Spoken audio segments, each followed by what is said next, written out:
ਸਤਿ ਸ਼੍ਰੀ ਅਕਾਲ, ਤੁਸੀਂ ਦੇਖ ਰਹੇ ਹੋ ਸਾਂਝਾ ਟੀਵੀ। ਮੈਂ ਹਾਂ ਤੁਹਾਡੇ ਨਾਲ ਅਰਸ਼ਦੀਪ ਤੇ ਤੁਹਾਡਾ ਸਾਰਿਆਂ ਦਾ ਪ੍ਰੋਗਰਾਮ ਸਟ੍ਰੇਟ ਟਾਕ ਸਿੱਧੀ ਗੱਲ ਦੇ ਵਿੱਚ ਸਵਾਗਤ ਹੈ। ਸਿੱਧੀ ਗੱਲ ਪ੍ਰੋਗਰਾਮ ਦੇ ਵਿੱਚ ਅਸੀਂ ਗੱਲਬਾਤ ਕਰਦੇ ਹਾਂ ਕਰੰਟ ਮੁੱਦਿਆਂ ਦੇ ਬਾਰੇ, ਰਾਜਨੀਤੀ ਦੇ ਬਾਰੇ, ਭਖਦੇ ਮਸਲਿਆਂ ਦੇ ਬਾਰੇ। ਤੇ ਸਿੱਧੀ ਗੱਲਬਾਤ ਦੇ ਵਿੱਚ ਅੱਜ ਮੇਰੇ ਨਾਲ ਸਟੂਡੀਓ ਦੇ ਵਿੱਚ ਪਹੁੰਚੇ ਹੋਏ ਨੇ ਮਿਸਟਰ ਹਰਪ੍ਰੀਤ ਧਾਲੀਵਾਲ। ਤਾਂ ਆਓ ਉਹਨਾਂ ਦਾ ਸਵਾਗਤ ਕਰਦੇ ਹਾਂ ਤੇ ਉਹਨਾਂ ਦੇ ਨਾਲ ਇਨਫੋਰਮੇਸ਼ਨ ਜੋ ਹੈ ਸਾਂਝੀ ਕਰਦੇ ਹਾਂ। ਸੋ ਮਿਸਟਰ ਧਾਲੀਵਾਲ, ਸਵਾਗਤ ਹੈ ਤੁਹਾਡਾ ਜੀ। ਧੰਨਵਾਦ, ਸ਼ੁਕਰੀਆ ਅਰਸ਼ਦੀਪ। ਬਿਲਕੁਲ। ਤੇ ਕਿਵੇਂ ਚੱਲ ਰਿਹਾ ਇਹ ਵੀਕ, ਕਿੱਦਾਂ ਰਿਹਾ ਤੁਹਾਡਾ? ਬੜਾ ਅੱਛਾ ਰਿਹਾ ਜੀ, ਪਰਮਾਤਮਾ ਦੀ ਕਿਰਪਾ। ਬਿਲਕੁਲ। ਮਿਸਟਰ ਧਾਲੀਵਾਲ, ਜੇ ਅਸੀਂ ਹੁਣ ਗੱਲ ਕਰਦੇ ਹੈਗੇ ਆ ਸਿੱਧੀ ਗੱਲ ਸਟ੍ਰੇਟ ਟਾਕ ਪ੍ਰੋਗਰਾਮ ਦੇ ਵਿੱਚ ਕਿ ਅਸੀਂ ਕੀ ਕੁਝ ਹੋ ਰਿਹਾ ਕਰੰਟ ਵਰਲਡ ਵਾਈਡ, ਕੀ ਹੋ ਰਿਹਾ ਜਿੱਥੇ ਅਸੀਂ ਰਹਿ ਰਹੇ ਹਾਂ ਉੱਥੇ ਕੀ ਹੋ ਰਿਹਾ, ਤੇ ਸਾਡੇ ਮੁਲਕ ਦੇ ਵਿੱਚ ਜਿੱਥੋਂ ਅਸੀਂ ਆਏ ਹੈਗੇ ਆ, ਸਾਡਾ ਉਹ ਹਜੇ ਵੀ ਚਾਹੇ ਅਸੀਂ ਇੱਥੇ ਰਹਿ ਰਹੇ ਹਾਂ ਪਰ ਉਹ ਸਾਡਾ ਮੁਲਕ ਮੰਨਿਆ ਜਾਂਦਾ ਹੈ, ਪੰਜਾਬ, ਭਾਰਤ। ਅਸੀਂ ਉਹਦੀ ਗੱਲ ਵੀ ਕਰਦੇ ਹਾਂ। ਹੁਣ ਜੇ ਅਸੀਂ ਜੂਨ ਦੇ ਮਹੀਨੇ ਦੀ ਗੱਲ ਕਰਦੇ ਹਾਂ ਤਾਂ ਜੂਨ ਦਾ ਮਹੀਨਾ ਸਭ ਤੋਂ ਪਹਿਲਾਂ ਸਾਡੇ ਦਿਮਾਗ ਦੇ ਵਿੱਚ ਜਿਹੜੀ ਗੱਲ ਆਉਂਦੀ ਹੈ 84 ਦੀ, ਕਿ ਸਿੱਖਾਂ ਦੇ ਲਈ ਦਰਦਨਾਕ ਜੋ ਇਹ ਦਿਨ ਸੀਗੇ, ਉਹ ਇਹ ਮਹੀਨਾ ਚੜ੍ਹਦੇ ਹੀ ਜਿਹੜੇ ਉਹ ਯਾਦ ਆ ਜਾਂਦੇ ਨੇ। ਉੱਦਾਂ ਤਾਂ ਅਸੀਂ ਸਾਰਾ ਸਾਲ ਹੀ ਨਹੀਂ ਮੈਨੂੰ ਲੱਗਦਾ ਭੁੱਲਦੇ, ਪਰ ਜਦੋਂ ਇਹ ਦਿਨ ਸਾਹਮਣੇ ਆਉਂਦੇ ਨੇ ਤਾਂ ਉਹ ਸਾਰਾ ਸੀਨ, ਉਹ ਸਾਰੀਆਂ ਗੱਲਾਂ ਜਿਹੜੀਆਂ ਨੇ, ਉਹ ਜਿਨ੍ਹਾਂ ਨੇ ਉਹ ਦੇਖਿਆ ਉਹਨਾਂ ਨੂੰ ਤਾਂ ਯਾਦ ਆਉਣੀਆਂ ਹੀ ਆਉਣੀਆਂ, ਤੇ ਜਿਨ੍ਹਾਂ ਬਾਰੇ ਦੱਸਿਆ ਗਿਆ ਜਾਂ ਜਦੋਂ ਸਾਨੂੰ ਇਨਫੋਰਮੇਸ਼ਨ ਮਿਲਦੀ ਹੈ, ਜਦੋਂ ਉਹ ਚੀਜ਼ਾਂ ਨੂੰ ਅਸੀਂ ਸੁਣਦੇ ਹਾਂ ਕਿ ਕੀ ਹੋਇਆ ਉਦੋਂ, ਤਾਂ ਬਹੁਤ ਇੱਕ ਦਿਲ ਨੂੰ ਲੱਗਦਾ ਵੀ ਕਿਉਂ ਅਜਿਹਾ ਕੁਝ ਹੋਇਆ। ਸੋ ਜੇ ਆਪਰੇਸ਼ਨ ਬਲੂ ਸਟਾਰ ਦੀ ਗੱਲ ਕਰ ਲਈਏ ਤਾਂ ਉਹ ਇੱਕ ਆਪਰੇਸ਼ਨ ਹੋਇਆ ਸੀ ਜਿਹੜਾ ਇੱਕ ਦਰਦਨਾਕ ਆਪਰੇਸ਼ਨ ਸੀ, ਜੋ ਹਜੇ ਤੱਕ ਸਾਡੇ ਮਨਾਂ ਦੇ ਵਿੱਚ ਜੀ। ਅਰਸ਼, ਜਦੋਂ ਤੁਸੀਂ ਇਹ ਗੱਲ ਦੀ ਚਰਚਾ ਕੀਤੀ ਆ ਕਿ 1984 ਔਰ ਜਦੋਂ 1984 ਦੀ ਗੱਲ ਚੱਲਦੀ ਆ ਤਾਂ ਸਿੱਖਾਂ ਦੇ ਆਤਮ ਸਨਮਾਨ ਤੇ ਸੱਟ ਮਾਰਨ ਦੀ ਗੱਲ, ਦੂਸਰੇ ਪਾਸੇ ਸਿੱਖਾਂ ਦਾ ਜਿਹੜਾ ਵੈਟੀਕਨ ਸਿਟੀ, ਦਰਬਾਰ ਸਾਹਿਬ, ਅਕਾਲ ਤਖਤ, ਉਹਨਾਂ ਦੇ ਉੱਤੇ ਭਾਰਤ ਸਰਕਾਰ ਵੱਲੋਂ ਹਮਲੇ ਦੀ ਗੱਲ, ਜਿਸ ਨੂੰ ਆਪਰੇਸ਼ਨ ਬਲੂ ਸਟਾਰ ਉਸ ਵੇਲੇ ਨਾਂ ਦਿੱਤਾ ਗਿਆ ਆਪਰੇਸ਼ਨ ਦਾ। ਇਸ ਦੀ ਚਰਚਾ ਔਰ ਇਹਨਾਂ ਦਿਨਾਂ 'ਚ ਖਾਸ ਤੌਰ ਤੇ ਘੱਲੂਘਾਰਾ ਦਿਵਸ ਦੇ ਤੌਰ ਤੇ ਇਸ ਹਫ਼ਤੇ ਨੂੰ ਸਿੱਖ ਕੌਮ ਦੇ ਵਿੱਚ ਆਉਂਦੇ ਹਰ ਸਾਲ ਦੇ ਵਿੱਚ ਬੜੀ ਜਾਗਰੂਕਤਾ ਦੇ ਨਾਲ ਮਨਾਇਆ ਜਾਣ ਲੱਗ ਪਿਆ। ਅਸਲ 'ਚ ਜਦੋਂ 1984 ਦੇ ਵਿੱਚ ਸਾਰਾ ਘਟਨਾਕ੍ਰਮ ਹੋਇਆ ਸੀ, ਉਸ ਵੇਲੇ ਸਿੱਖ ਇੰਨੇ ਸੁਚੇਤ ਨਹੀਂ ਸੀ ਔਰ ਸਿੱਖਾਂ ਦੇ ਕੋਲ ਇੰਨੇ ਸਾਧਨ ਨਹੀਂ ਸੀ ਔਰ ਉਹਨਾਂ ਕੋਲ ਇੰਨੀ ਇਨਫੋਰਮੇਸ਼ਨ ਨਹੀਂ ਸੀ, ਜਾਂ ਫਿਰ ਉਹਨਾਂ ਕੋਲ ਨੌਲੇਜ ਦਾ ਭੰਡਾਰ ਜਿਹੜੇ ਅੱਜ ਕੱਲ੍ਹ ਆਪਣੇ ਕੋਲ ਸਾਧਨ ਹੈਗੇ ਆ। ਤੁਸੀਂ ਗੂਗਲ 'ਤੇ ਸਰਚ ਮਾਰੋ, ਤੁਸੀਂ YouTube 'ਤੇ ਬਹੁਤ ਸਾਰੇ ਸਕਾਲਰਸ ਦੀਆਂ ਜਿਹੜੀਆਂ ਰਿਸਰਚ ਨੇ ਉਹ, ਜਾਂ ਫਿਰ ਇਸ ਤੋਂ ਇਲਾਵਾ ਬਹੁਤ ਸਾਰੀਆਂ ਡਾਕੂਮੈਂਟਰੀਜ਼ ਇਹਨਾਂ ਸਾਰੀਆਂ ਚੀਜ਼ਾਂ 'ਤੇ ਬਹੁਤ ਖੋਜੀ ਲੋਕਾਂ ਨੇ ਬਣਾਈਆਂ ਨੇ, ਵੱਡੇ ਵੱਡੇ ਚੈਨਲਾਂ ਨੇ, BBC ਵਰਗਿਆਂ ਨੇ ਬਣਾਈਆਂ ਨੇ। ਉਹਨਾਂ ਤੋਂ ਤੁਹਾਨੂੰ ਕਾਫੀ ਸਾਰੀ ਇਨਫੋਰਮੇਸ਼ਨ ਇਹਨਾਂ ਦਿਨਾਂ 'ਚ ਜ਼ਿਆਦਾ ਮਿਲ ਜਾਂਦੀ ਹੈ, ਜਿਹੜੀ ਇਨਫੋਰਮੇਸ਼ਨ 1984 ਜਾਂ ਔਨਵਰਡਸ ਕੁਝ ਸਾਲਾਂ 'ਚ ਸਾਡੇ ਕੋਲ ਹੈ ਨਹੀਂ ਸੀ। ਔਰ ਇਸ ਤੋਂ ਇਲਾਵਾ ਇਸ ਦੇ ਵਿੱਚ ਇਹ ਜਾਣਨਾ, ਕਿਉਂਕਿ ਅੱਜ ਦਾ ਦਿਨ ਜਿਹੜੀ 5 ਤਾਰੀਖ ਹੈ ਇੱਥੇ ਦੀ 5 ਦੀ, ਉੱਥੇ ਰਾਤ ਜਿਹੜੀ ਇੰਡੀਆ ਦੇ ਵਿੱਚ ਸੀ ਉਹ ਆਪਰੇਸ਼ਨ ਦਾ ਦਿਨ ਸੀ। ਮਤਲਬ ਉਹ ਸਮਾਂ ਸੀ ਜਦੋਂ ਭਾਰਤੀ ਫੌਜਾਂ ਨੇ ਇੱਕ ਤਰਤੀਬ ਦੇ ਤਹਿਤ ਆਪਰੇਸ਼ਨ ਬਲੂ ਸਟਾਰ ਨੂੰ ਇਹ ਸਾਰੇ ਨੂੰ ਅੰਜਾਮ ਦਿੱਤਾ। ਇਹ ਕਾਰਨ ਕੀ ਸੀ, ਕਿਉਂ ਹੋਇਆ, ਕੀ ਇਹਦੇ ਕੌਨਸੀਕੁਐਂਸਿਸ ਨਿਕਲੇ, ਆਪਾਂ ਇਸ ਤੇ ਅੱਜ ਸਾਰੀ ਗੱਲ ਕਰ ਸਕਦੇ ਹਾਂ। ਅਸਲ 'ਚ ਸਿੱਖ ਕੌਮ ਜਿਸ ਤਰੀਕੇ ਨਾਲ ਇਸ ਮੁਲਕ ਵਾਸਤੇ ਡਾਹ ਕੇ ਮਰਦੀ ਰਹੀ ਹੈ, ਸਾਡਾ ਸਿੱਖ ਧਰਮ ਦਾ ਜਿਹੜਾ ਉਪਾਨ ਹੋਇਆ, ਬਾਬੇ ਨਾਨਕ ਤੋਂ ਲੈ ਕੇ ਅਸੀਂ ਵਿਗਿਆਨਿਕ ਸੋਚ ਦੇ ਧਾਰਨੀ ਰਹੇ। ਫਿਰ ਬਾਬਾ ਅਰਜਨ ਦੇਵ ਜੀ ਨੇ ਵੀ ਸ਼ਹੀਦੀ ਦਿੱਤੀ, ਫਿਰ 9ਵੇਂ ਪਾਤਸ਼ਾਹ ਗੁਰੂ ਤੇਗ ਬਹਾਦਰ ਜੀ ਨੇ ਉਸ ਧਰਮ ਦੀਆਂ ਰਾਖੀਆਂ ਕਰਨ ਵਾਸਤੇ ਆਪਣੀ ਸ਼ਹੀਦੀ ਦਿੱਤੀ।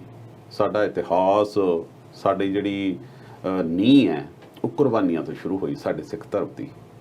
ਔਰ ਫਿਰ 10ਵੇਂ ਪਾਤਸ਼ਾਹ ਤਾਂ ਸਾਰਾ ਜੀਵਨ ਸਣੇ ਆਪ, ਸਾਰਾ ਪਰਿਵਾਰ, ਸਾਰਾ ਆਪਣਾ ਵੰਸ਼ ਹੀ ਕੌਮ ਤੋਂ, ਪੰਥ ਤੋਂ ਵਾਰਤਾ। ਸਿੱਖ ਕੌਮ ਨੂੰ ਉਸ ਮੁਲਕ ਦੇ ਵਿੱਚ ਜਿਸ ਨੂੰ ਅਸੀਂ ਆਪਣਾ ਬੜਾ ਪਿਆਰਾ, ਆਪਣੀ ਜ਼ਰਖੇਜ਼ ਧਰਤੀ ਮੰਨਦੇ ਹਾਂ, ਪਰ ਸਮੇਂ ਦੀਆਂ ਸਰਕਾਰਾਂ ਨੇ, ਸਮੇਂ ਦੀਆਂ ਤਾਕਤਾਂ ਨੇ ਇਹਨਾਂ ਨੂੰ ਵਰਤਦੇ ਤਾਂ ਰਹੇ, ਪਰ ਇਹਨਾਂ ਨੂੰ ਉਹ ਜੋ ਮਾਣ, ਸਤਿਕਾਰ, ਇੱਜ਼ਤ ਇੱਕ ਹੋਣੀ ਚਾਹੀਦੀ ਸੀ, ਉਹ ਇਹਨਾਂ ਨੂੰ ਕਿਤੇ ਨਾ ਕਿਤੇ ਮਿਲੀ ਨਾ। ਉਹਦੇ 'ਚ ਇਕੱਲਾ ਆਪਾਂ ਸਰਕਾਰਾਂ ਨੂੰ ਦੋਸ਼ ਨਹੀਂ ਦੇ ਸਕਦੇ। ਕੁਝ ਕਾਰਨ ਇਹ ਰਿਹਾ ਕਿ ਸਿੱਖ ਕੌਮ ਯੋਧਿਆਂ ਦੀ ਧਰਤੀ, ਯੋਧਿਆਂ ਦੀ ਫੌਜ ਤਾਂ ਰਹੀ, ਪਰ ਸਿੱਖ ਕੌਮ ਨੂੰ ਜਰਨੈਲ ਕੋਈ ਤਕੜਾ ਨਾ ਮਿਲਿਆ। ਕੋਈ ਦੂਰ ਅੰਦੇਸ਼ੀ ਵਾਲਾ ਜਰਨੈਲ ਨਾ ਮਿਲਿਆ, ਜਿਹਦੇ ਕਰਕੇ ਹਮੇਸ਼ਾ ਹੀ ਸਾਡੀਆਂ ਇੰਨੀਆਂ ਕੁਰਬਾਨੀਆਂ ਦੇ ਬਾਵਜੂਦ ਸਾਨੂੰ ਉਹ ਸਾਰੀਆਂ ਚੀਜ਼ਾਂ ਨਾ ਮਿਲੀਆਂ। ਦੇਸ਼ ਦੀ ਆਜ਼ਾਦੀ ਤੋਂ ਪਹਿਲਾਂ ਉੱਥੋਂ ਦੀਆਂ ਜਿਹੜੀਆਂ ਸਰਕਾਰਾਂ ਸਨ ਜਾਂ ਜਿਹੜੇ ਸੰਘਰਸ਼ ਲੜ ਰਹੇ ਸੀ ਕਿ ਜਦੋਂ ਅਸੀਂ ਆਜ਼ਾਦ ਹੋ ਜਾਵਾਂਗੇ ਤਾਂ ਸਿੱਖਾਂ ਨੂੰ ਇੱਕ ਵੱਖਰੀ ਧਰਤੀ, ਇੱਕ ਸੋਵਰਨਿਟੀ ਵਾਲੇ ਸਥਾਨ ਅਸੀਂ ਪ੍ਰੋਵਾਈਡ ਕਰਵਾਵਾਂਗੇ। 1948 ਤੋਂ ਬਾਅਦ ਉਹਨਾਂ ਤਾਕਤਾਂ ਦੇ ਸੁਰ ਬਦਲ ਜਾਂਦੇ ਆ। ਉਹ ਸੁਰ ਬਦਲਦੇ ਹੁੰਦੇ ਹਮੇਸ਼ਾ, ਤਾਕਤਾਂ ਹਮੇਸ਼ਾ ਹੀ ਇਸ ਤਰੀਕੇ ਨਾਲ ਵਿਹਾਰ ਕਰਦੀਆਂ ਹੁੰਦੀਆਂ ਨੇ। ਪਰ ਇੱਕ ਲਫ਼ਜ਼ ਬੜਾ ਇੰਪੋਰਟੈਂਟ ਹੈ, minority can not survive without equality. So minority ਦੇ ਵਿੱਚ ਕੁਆਲਿਟੀ ਦੀ ਲੀਡਰਸ਼ਿਪ ਉਹ ਹੋਣੀ ਬੜੀ ਜ਼ਰੂਰੀ ਹੈ, ਜਿਹੜੀ ਸਾਨੂੰ ਹਮੇਸ਼ਾ ਰੜਕਦੀ ਰਹੀ, ਜਿਹੜੀ ਮੈਂ ਤੁਹਾਨੂੰ ਸਟਾਰਟਿੰਗ 'ਚ ਗੱਲ ਕਹੀ ਹੈ। ਹੁਣ ਫਿਰ 48 ਤੋਂ ਬਾਅਦ ਫਿਰ ਸੰਤ ਫਤਿਹ ਸਿੰਘ ਉਹਨਾਂ ਦਾ ਇੱਕ ਦੌਰ ਆਇਆ। ਉਸ ਦੌਰ ਤੋਂ ਬਾਅਦ ਚੋਂ ਫਿਰ ਅੱਗੇ ਜਿਹੜੀਆਂ ਇਹਨਾਂ ਦੀਆਂ ਆਉਣਾ ਸ਼ੁਰੂ ਹੋ ਗਿਆ, ਪ੍ਰਕਾਸ਼ ਸਿੰਘ ਬਾਦਲ ਜੋ 70-71 ਦੇ ਵਿੱਚ ਮੁੱਖ ਮੰਤਰੀ ਬਣੇ, ਤਾਂ ਇਹਨਾਂ ਦੀਆਂ ਜਿਹੜੀਆਂ ਸਾਰੀਆਂ ਦੇ ਸਾਰੀਆਂ ਗਤੀਵਿਧੀਆਂ ਸੀ, ਲੱਗਦਾ ਤਾਂ ਐਂ ਸੀ ਕਿ ਸਾਡਾ ਜਿਹੜਾ ਧਰਮ ਬਣਿਆ ਦਸਮ ਪਾਤਸ਼ਾਹ ਦਾ, ਉਹ ਪੰਥ ਵਾਸਤੇ ਆਪਣਾ ਪਰਿਵਾਰ ਵਾਰ ਦੇਣਾ। ਪਰ ਜਿਹੜੇ ਲੀਡਰਸ਼ਿਪ ਨੂੰ ਅਸੀਂ ਆਪਣੀ ਮੁੰਝ, ਆਪਣੀ ਇੱਜ਼ਤ, ਆਪਣਾ ਸਾਪਾ ਫੜਾਇਆ, ਉਹ ਇਹਨਾਂ ਸਾਰੀਆਂ ਚੀਜ਼ਾਂ ਨੂੰ ਰੋਲ ਕੇ ਕਿਤੇ ਨਾ ਕਿਤੇ ਪੰਥ ਨੂੰ ਬਾਰਨ ਲੱਗੇ ਪਰਿਵਾਰ ਤੇ। ਉਹ ਸਾਰੀ ਚੀਜ਼ ਨੇ ਸਾਡਾ ਨੁਕਸਾਨ ਬਹੁਤ ਕੀਤਾ। ਔਰ ਉੱਪਰ ਬੈਠੀਆਂ ਤਾਕਤਾਂ ਨੂੰ ਇਹ ਗੱਲ ਸਮਝ ਆ ਗਈ ਕਿ ਇਹਨਾਂ ਦਾ ਜਿਹੜੇ ਵੀ ਲੀਡਰ ਨੇ, ਕੌਮ ਭਾਵੇਂ ਬਹੁਤ ਦਲੇਰ ਆ, ਪਰ ਇਹਨਾਂ ਦੇ ਲੀਡਰ ਨੇ ਜਿਹੜੇ ਉਹ ਦੋਗਲੀ ਨੀਤੀ ਵਾਲੇ ਲੋਕ ਨੇ। ਸੋ ਇਸ ਕਰਕੇ ਇਹਨਾਂ ਨੂੰ ਖਰੀਦਣਾ, ਜੋੜਨਾ ਤੇ ਤੋੜਨਾ ਬੜਾ ਸੌਖਾ। ਫਿਰ ਜਦੋਂ ਸਾਡਾ ਇਸ ਗੱਲ ਦੀ ਚੱਲ ਮਹਾਂ ਪੰਜਾਬ ਦੀ ਪਹਿਲਾਂ ਗੱਲ ਸੀ, ਫਿਰ ਖਾਸ ਤੌਰ ਤੇ ਅਨੰਦਪੁਰ ਸਾਹਿਬ ਦਾ ਮਤਾ ਹੋਇਆ। ਮੈਂ ਤਾਂ ਤੁਹਾਨੂੰ ਇਹ ਸਾਰੀਆਂ ਗੱਲਾਂ ਦੱਸ ਰਿਹਾ ਵੀ ਇਹਦਾ ਕਾਰਨ ਕੀ ਸੀ। ਅਨੰਦਪੁਰ ਸਾਹਿਬ ਦੇ ਮਤੇ ਤੇ ਮੰਗਾ ਕੀ ਸੀ? ਕੁਝ ਵੀ ਨਹੀਂ ਸੀ। ਉਹ ਕਿਹਾ ਸੀ ਕਿ ਜਿਹੜਾ ਦਰਬਾਰ ਸਾਹਿਬ, ਜਿਹੜਾ ਸਾਡਾ ਅੰਮ੍ਰਿਤਸਰ ਹੈ, ਸਾਡਾ ਵੈਟੀਕਨ ਸਿਟੀ ਹੈ ਸਿੱਖਾਂ ਦਾ, ਇਸ ਨੂੰ ਪਵਿੱਤਰ ਸ਼ਹਿਰ ਐਲਾਨ ਦਿੱਤਾ ਜਾਵੇ। ਇਸ ਦੇ ਵਿੱਚ ਜਿਹੜਾ ਬਾਣੀ ਦਾ ਪ੍ਰਚਾਰ ਪ੍ਰਸਾਰ ਹੈ ਉਹ ਟਰਾਂਸਮਿਸ਼ਨ ਰਾਹੀਂ ਵੱਖ-ਵੱਖ ਥਾਵਾਂ ਦੇ ਰਾਹੀਂ ਇਸ ਦਾ ਪ੍ਰਚਾਰ ਕੀਤਾ ਜਾਵੇ। ਜਾਂ ਉਸ ਤੋਂ ਬਾਅਦ ਜਿਹੜੇ ਪਾਣੀ ਦੇ ਮੁੱਦੇ ਨੇ ਪੰਜਾਬ ਤੇ, ਉਹ ਪਾਣੀ ਦੇ ਮੁੱਦੇ ਪੰਜਾਬ ਨੂੰ ਦਿੱਤੇ ਜਾਣ। ਬੜੇ ਸਿੰਪਲ ਸੀ। ਪਰ ਉਸ ਵੇਲੇ ਦੀਆਂ ਸਰਕਾਰਾਂ ਜਿਹੜੀਆਂ ਸੀ, ਉਹ ਇਹਨਾਂ ਗੱਲਾਂ ਨੂੰ ਵੀ ਨਹੀਂ ਮੰਨਣ ਨੂੰ ਤਿਆਰ ਸੀ। ਫਿਰ ਹਾਲਾਤ ਇਸ ਤਰ੍ਹਾਂ ਦੇ ਬਣਦੇ ਗਏ ਕਿ ਹੌਲੀ ਇਹ ਚੀਜ਼ਾਂ ਨਾ ਪਹਿਲਾਂ ਉਨੀਆਂ ਕੱਟੜ ਨਹੀਂ ਹੁੰਦੀਆਂ, ਪਰ ਸਮਾਂ, ਤਬਦੀਲੀ, ਲਗਾਤਾਰ ਜਦੋਂ ਰੈਪੂਟੇਸ਼ਨ ਹੁੰਦੀ ਹੈ, ਫਿਰ ਉਹ ਸਟਰੋਂਗ ਤੇ ਸਟਿਫਨੈਸ ਆਉਣੀ ਸ਼ੁਰੂ ਹੋ ਜਾਂਦੀ ਹੈ।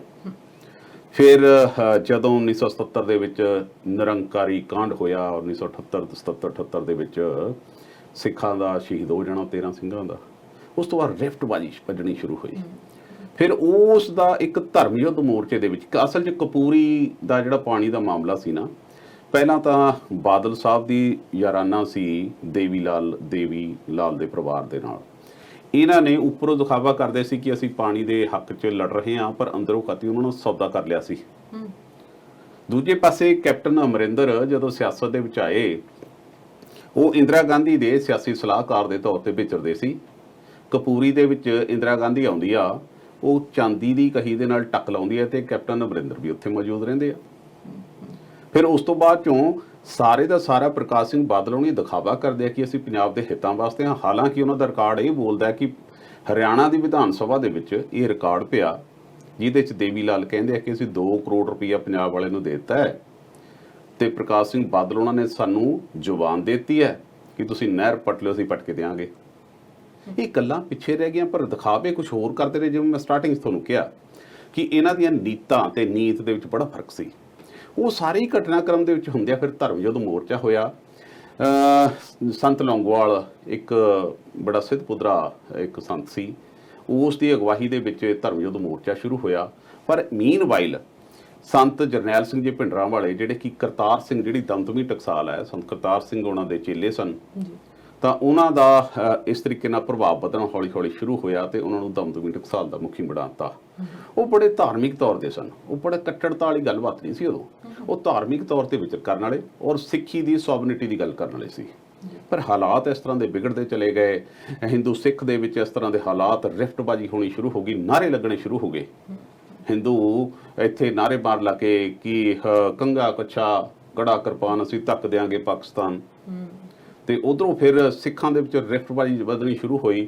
ਉਹ ਕਹਿੰਦੇ ਸੀ ਵੀ ਧੋਤੀ ਤੇ ਟੋਪੀ ਜਮਨਾ ਪਾਰ ਅਸੀਂ ਕਰ ਦਿਆਂਗੇ। ਉਹ ਫਿਰ ਰਿਫਟਬਾਜ਼ੀ ਅੱਗੇ ਵੱਧਦੀ ਚਲੀ ਗਈ, ਇੱਕ ਦੂਸਰੇ ਦੇ ਪ੍ਰਤੀ ਦੋਸ਼ ਰੋਸ਼ ਵਧਣੇ ਸ਼ੁਰੂ ਹੋ ਗਏ ਔਰ ਵਿੱਚੋਂ ਸਾਡੀ ਲੀਡਰਸ਼ਿਪ ਦੋਗਲਾ ਰੋਲ ਨਿਭਾਉਣ ਲੱਗੀ।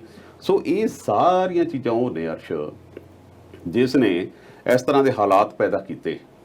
ਜਦੋਂ ਕਪੂਰੇ ਦੇ ਮੋਰਚੇ ਤੋਂ ਬਾਅਦ ਧਰਮ ਯੁੱਧ ਦੀ ਫਿਰ ਤਬਦੀਲੀ ਹੁੰਦੀ ਹੈ ਕਿ ਉਹ ਅਕਾਲ ਤਖਤ ਵੱਲ ਨੂੰ ਜਾਂ ਅੰਮ੍ਰਿਤਸਰ ਉਹ ਤਬਦੀਲੀ ਉਹਨਾਂ ਦੀ ਹੋ ਜਾਂਦੀ ਹੈ।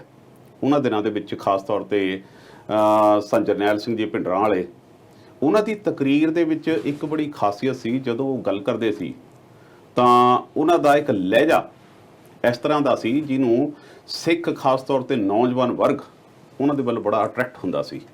ਤੇ ਉਹ ਇਹ ਗੱਲ ਕਰਦੇ ਸੀ ਕਿ ਸਿੱਖਾਂ ਦੇ ਉੱਤੇ ਜਿਹੜੀ ਬ੍ਰਾਹਮਣਵਾਦੀ ਸੋਚ, ਜਿਹੜੀ ਮਨੂਵਾਦੀ ਸੋਚ ਆ, ਉਹ ਇਹਨਾਂ ਦੇ ਉੱਪਰ ਧੱਕਾ ਕਰਨ ਦੀ ਕੋਸ਼ਿਸ਼ ਕਰੀਏ, ਅਸੀਂ ਬਰਦਾਸ਼ਤ ਨਹੀਂ ਕਰਨਾ।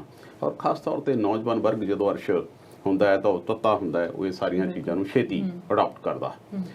ਹੁਣ ਇਹ ਸਾਰੀ ਦੀ ਸਾਰੀ ਘਟਨਾਕ੍ਰਮ ਦੇ ਚ ਰਿਫਟ ਇੱਥੇ ਤੱਕ ਚਲੀ ਗਈ ਕਿ ਇੰਦਰਾ ਗਾਂਧੀ ਦੀ ਜਿਹੜੀ ਕੇਂਦਰ ਸਰਕਾਰ ਸੀ, ਸੰਤ ਜਰਨੈਲ ਸਿੰਘ ਹੋਣੀ ਹੌਲੀ ਇਸ ਤਰੀਕੇ ਨਾਲ ਵੱਧਦੇ ਉਹਨਾਂ ਦੇ ਸਾਹਮਣੇ ਆ ਕੇ ਖੜ ਗਏ। ਉਹਨਾਂ ਦੇ ਸਾਹਮਣੇ ਆ ਕੇ ਖੜਨਾ, ਫਿਰ ਉਸ ਮਾਮਲੇ ਦੇ ਵਿੱਚ 1984 ਦੇ ਵਿੱਚ ਕੀ ਹੋਇਆ, ਇਸ ਦੇ ਬਾਰੇ ਬਹੁਤ ਸਾਰੀਆਂ ਧਾਰਨਾਵਾਂ ਨੇ। ਖਾਸ ਤੌਰ ਤੇ ਲੋਕਾਂ ਕੋਲ ਇਨਫੋਰਮੇਸ਼ਨ ਹੈ ਨਹੀਂ, ਉਹਨਾਂ ਨੂੰ ਜਿਹੋ ਜਿਹੀ ਇਨਫੋਰਮੇਸ਼ਨ ਮਿਲ ਜਾਂਦੀ ਆ ਜਾਂ ਫਿਰ ਜਿਹੜੀਆਂ ਕਿਤਾਬਾਂ ਲਿਖੀਆਂ ਗਈਆਂ, ਜਿਹੜੀਆਂ ਸਰਕਾਰ ਨੇ ਬਾਅਦ ਚੋਂ ਲਿਖਵਾਈਆਂ, ਉਹਨਾਂ ਦਾ ਤਰਕ ਹੋਰ ਸੀ, ਜਾਂ ਫਿਰ ਜਿਹੜੇ ਫਿਲਾਸਫਰ ਜਾਂ ਜਿਹੜੇ ਇੱਕ ਸੋਚ ਰੱਖਦੇ ਸੀ, ਉਹਨਾਂ ਨੇ ਕਿਤਾਬਾਂ ਨੂੰ ਬਿਲਕੁਲ ਉਲਟ ਲਿਖਿਆ। ਜਦ ਕਿ ਆਪਾਂ ਐਜ਼ ਏ ਪੱਤਰਕਾਰ ਦੇ ਤੌਰ ਤੇ ਜਦੋਂ ਆਪਾਂ ਗੱਲ ਕਰਦੇ ਹਾਂ ਤਾਂ ਆਪਣਾ ਫਰਜ਼ ਬਣਦਾ ਕਿ ਸਾਰੇ ਪੱਖਾਂ ਦੀ ਆਪਾਂ ਗੱਲ ਕਰੀਏ ਕਿ ਅਸਲ ਵਿੱਚ ਕਾਰਨ ਕੀ ਸੀ, ਹੋਇਆ ਕੀ। ਸਰਕਾਰ ਦੀ ਆਪਸ ਵਿੱਚ ਜਦੋਂ ਭਿੰਡਰਾਂ ਵਾਲੇ ਸੰਤਾਂ ਦੇ ਨਾਲ ਰਿਫਟਬਾਜ਼ੀ ਹੋਈ ਤਾਂ ਫਿਰ ਅਲਟੀਮੇਟਲੀ ਗੱਲਬਾਤ ਪਿਛਲੇ ਦੌਰ ਰਾਹੀਂ ਚੱਲਦੀ ਸੀ, ਮੁਲਾਕਾਤਾਂ ਦਾ ਦੌਰ ਰਹਿੰਦਾ ਸੀ। ਔਰ ਕਈ ਇਸ ਤਰ੍ਹਾਂ ਦੀਆਂ ਖਬਰਾਂ ਵੀ ਨੇ ਕਿ ਸਰਕਾਰ ਕਈ ਇਸ ਤਰ੍ਹਾਂ ਦੇ ਏਜੰਡੇ ਪੇਸ਼ ਕਰਦੀ ਸੀ ਭਿੰਡਰਾਂ ਵਾਲਿਆਂ ਨੂੰ ਭੇਜਣ ਵਾਸਤੇ ਵੀ ਹਾਂ ਤੁਹਾਡੇ ਨਾਲ ਅਸੀਂ ਇਸ ਤਰੀਕੇ ਨਾਲ ਸਹਿਮਤ ਹਾਂ, ਪਰ ਉਹ ਕਹਿੰਦੇ ਸੀ ਅਸੀਂ ਇਸ ਤੋਂ ਘੱਟ ਸਹਿਮਤ ਨਹੀਂ। ਦੂਜੇ ਪਾਸੇ ਸੀ ਲੀਡਰਸ਼ਿਪ, ਪ੍ਰਕਾਸ਼ ਸਿੰਘ ਬਾਦਲ, ਸੁਰਜੀਤ ਸਿੰਘ ਬਰਨਾਲਾ, ਗੁਰਚਰਨ ਸਿੰਘ ਟੌੜਾ ਔਰ ਸੰਤ ਲੌਂਗੋਵਾਲ ਦੀ ਮੈਂ ਗੱਲ ਕੀਤੀ ਹੈ। ਇਸ ਤੋਂ ਬਿਨਾਂ ਬਲਵੰਤ ਸਿੰਘ ਰਾਮੂਵਾਲੀਆ, ਇਹ ਇੱਕ ਧਿਰ ਸੀਗੀ ਜਿਹੜੀ ਗੱਲਬਾਤ ਕੇਂਦਰ ਦੇ ਨਾਲ ਵੀ ਜਾਰੀ ਰੱਖਦੀ ਸੀ। ਔਰ ਪ੍ਰਕਾਸ਼ ਸਿੰਘ ਬਾਦਲ ਇਸ ਤਰ੍ਹਾਂ ਦਾ ਸੀ ਜਿਹੜਾ RSS ਦੇ ਨਾਲ ਵੀ ਰੱਖਦਾ ਸੀ। ਗੁਰਚਰਨ ਸਿੰਘ ਟੌੜਾ ਇਸ ਤਰ੍ਹਾਂ ਦੇ ਸੀ ਜਿਹੜੇ ਕਿਉਂਕਿ ਉਹ ਹਰਕਿਸ਼ਨ ਸਿੰਘ ਸੁਰਜੀਤ ਦੇ ਚੇਲੇ ਸੀ, ਉਹ ਕਮਿਊਨਿਸਟਾਂ ਨਾਲ ਰੱਖਦੇ ਸੀ। ਸਾਰਿਆਂ ਦੇ ਆਪੋ ਆਪਣੇ ਚੈਨਲ ਅਲੱਗ-ਅਲੱਗ ਚੱਲਦੇ ਸੀ। ਉਹ ਸਾਰੀ ਚੀਜ਼ ਦੇ ਵਿੱਚ ਆਖਰੀ ਮੁਲਾਕਾਤ ਜਿਹੜੀ 26 ਮਈ ਨੂੰ ਦਿੱਲੀ ਦੇ ਵਿੱਚ ਹੋਈ, ਉਸ ਦੇ ਵਿੱਚ ਅਕਾਲੀ ਲੀਡਰਸ਼ਿਪ ਗਈ। ਆਪਾਂ ਇਹ ਨਹੀਂ ਕਹਿ ਸਕਦੇ ਕਿ ਹਾਂਜੀ ਉਹਨਾਂ ਦੀ ਗੱਲਬਾਤ ਨਹੀਂ ਸੀ ਕੋਈ ਚੱਲਦੀ। ਅਖੀਰ ਤੱਕ ਕੋਸ਼ਿਸ਼ਾਂ ਇਹ ਚੱਲਦੀਆਂ ਰਹੀਆਂ ਕਿ ਇਹਨੂੰ ਕਿਸੇ ਤਰੀਕੇ ਨਾਲ ਕਿਵੇਂ ਰੱਖਿਆ ਜਾਵੇ, ਪਰ ਜਿਹੜੀ ਅਕਾਲੀ ਲੀਡਰਸ਼ਿਪ ਸੀ ਉਹਨਾਂ ਨੂੰ ਇਹ ਅਹਿਸਾਸ ਹੋ ਗਿਆ ਸੀ ਕਿ ਸੰਤ ਜਰਨੈਲ ਸਿੰਘ ਭਿੰਡਰਾਂ ਵਾਲੇ ਲੋਕਾਂ ਦੇ ਹੀਰੋ ਬਣ ਚੁੱਕੇ ਆ ਤੇ ਅਸੀਂ ਜ਼ੀਰੋ ਬਣ ਚੁੱਕੇ ਆ। ਇਸ ਕਰਕੇ ਉਹ ਵੀ ਚਾਹੁੰਦੇ ਸੀ ਕਿ ਇਹਨਾਂ ਦੇ ਖਿਲਾਫ ਕਾਰਵਾਈ ਹੋਵੇ, ਇਹਨਾਂ ਦੀ ਗ੍ਰਿਫਤਾਰੀ ਹੋਵੇ। ਉੱਥੇ ਜਾ ਕੇ ਦਿੱਲੀ ਦੇ ਵਿੱਚ RK ਧਵਨ, ਪ੍ਰਣਾਬ ਮੁਖਰਜੀ ਜਿਹੜੇ ਬਾਅਦ ਚੋਂ ਰਾਸ਼ਟਰਪਤੀ ਬਣੇ ਔਰ ਨਰਸਿਮਹਾ ਰਾਓ ਜਿਹੜੇ ਬਾਅਦ ਚੋਂ ਪ੍ਰਧਾਨ ਮੰਤਰੀ ਬਣੇ, ਉਹਨਾਂ ਦੇ ਨਾਲ ਇਹਨਾਂ ਦੀ ਮੁਲਾਕਾਤ ਹੁੰਦੀ ਹੈ। ਉਸ ਮੁਲਾਕਾਤ ਦੇ ਵਿੱਚ ਇਹ ਕਹਿ ਕੇ ਆਉਂਦੇ ਨੇ ਕਿ ਸਾਡੇ ਤਾਂ ਬਸੋਂ ਬਾਹਰ ਹੈ, ਤੁਸੀਂ ਜਿਹੜੀ ਮਰਜ਼ੀ ਕੋਸ਼ਿਸ਼ ਕਰੋ, ਸੰਤ ਜਰਨੈਲ ਸਿੰਘ ਭਿੰਡਰਾਂ ਵਾਲੇ ਨੂੰ ਫੜੋ, ਚਾਹੇ ਮਾਰੋ ਚਾਹੇ ਛੱਡੋ, ਸਾਡਾ ਖੜਾ ਛੜਾਓ ਤੋਂ। ਸੋ ਜਦੋਂ ਲੀਡਰਸ਼ਿਪ ਜਿਵੇਂ ਮੈਂ ਪਹਿਲਾਂ ਕਹੀ ਕਮਜ਼ੋਰ ਹੋਵੇ ਔਰ ਪ੍ਰਕਾਸ਼ ਸਿੰਘ ਬਾਦਲ, ਉੱਥੇ ਇਹ ਵੀ ਕੁਝ ਖਬਰਾਂ ਨੇ ਕਿ ਪ੍ਰਕਾਸ਼ ਸਿੰਘ ਬਾਦਲ ਉਸ ਮੀਟਿੰਗ ਦੇ ਵਿੱਚੋਂ ਖਿਸਕਾ ਕੇ ਨਿਕਲ ਗਏ ਸੀ। ਦੂਜਿਆਂ ਨੇ ਕਿਹਾ ਸੀ ਕਿ ਹਾਂਜੀ ਅਸੀਂ ਜਾ ਕੇ ਜਦੋਂ ਵੀ ਕੋਈ ਇਸ ਤਰ੍ਹਾਂ ਦੀ ਗੱਲ ਹੋਊਗੀ ਆਪਾਂ ਦਰਬਾਰ ਸਾਹਿਬ ਦੇ ਵਿੱਚ ਮਰਾਂਗੇ ਮਿਟਾਂਗੇ। ਇਹ ਸਿਆਸਤਾਂ ਕਈ ਪ੍ਰਕਾਰ ਦੀਆਂ ਚੱਲਦੀਆਂ ਸੀ। ਚਲੋ ਇਹ ਗੱਲ ਲੰਬੀ ਨਾ ਹੋ ਜੇ। ਹੁਣ ਇਹ ਸਾਰੇ ਕਾਰਨ ਜਿਹੜੇ ਹੁਣ ਤੱਕ ਰਹੇ, ਜਿਹੜੀਆਂ ਸਿੱਖਾਂ ਦੀਆਂ ਮੰਗਾਂ ਨਾ ਪੂਰੀਆਂ ਹੋਈਆਂ, ਫਿਰ ਘੱਟੜਵਾਦ ਤੇ ਚਲੇ ਗਏ। ਹੁਣ ਗੱਲ ਕਰਦੇ ਹਾਂ ਆਪਾਂ ਅੱਜ ਦੇ ਦਿਨ ਦੀ, ਜਿਹੜਾ 1 ਤਾਰੀਖ ਤੋਂ ਜਦੋਂ ਇੰਦਰਾ ਗਾਂਧੀ ਦੀ ਦੋਸਤੀ ਸੀ ਮਾਰਗਰਟ ਥੈਚਰ, ਜਿਹੜੇ ਕਿ ਇੰਗਲੈਂਡ ਦੀ ਉੱਥੋਂ ਦੀ ਪ੍ਰਾਈਮ ਮਿਨਿਸਟਰ ਸੀ, ਉਹਨਾਂ ਦੇ ਨਾਲ ਬੜਾ ਆਪਸ ਵਿੱਚ ਇਹਨਾਂ ਦਾ ਸਹਿਚਾਰ ਸੀ। ਜਦੋਂ ਸੰਤ ਜਰਨੈਲ ਸਿੰਘ ਉਹਨਾਂ ਦਾ ਉਪਾਨ ਹੋਣਾ ਸ਼ੁਰੂ ਹੋਇਆ ਤਾਂ KGB ਤੱਕ ਉਹਨਾਂ ਦੀ ਇਨਫੋਰਮੇਸ਼ਨ ਸੀ, ਰਸ਼ੀਆ ਦੀ ਜਿਹੜੀ ਏਜੰਸੀ ਹੈ KGB।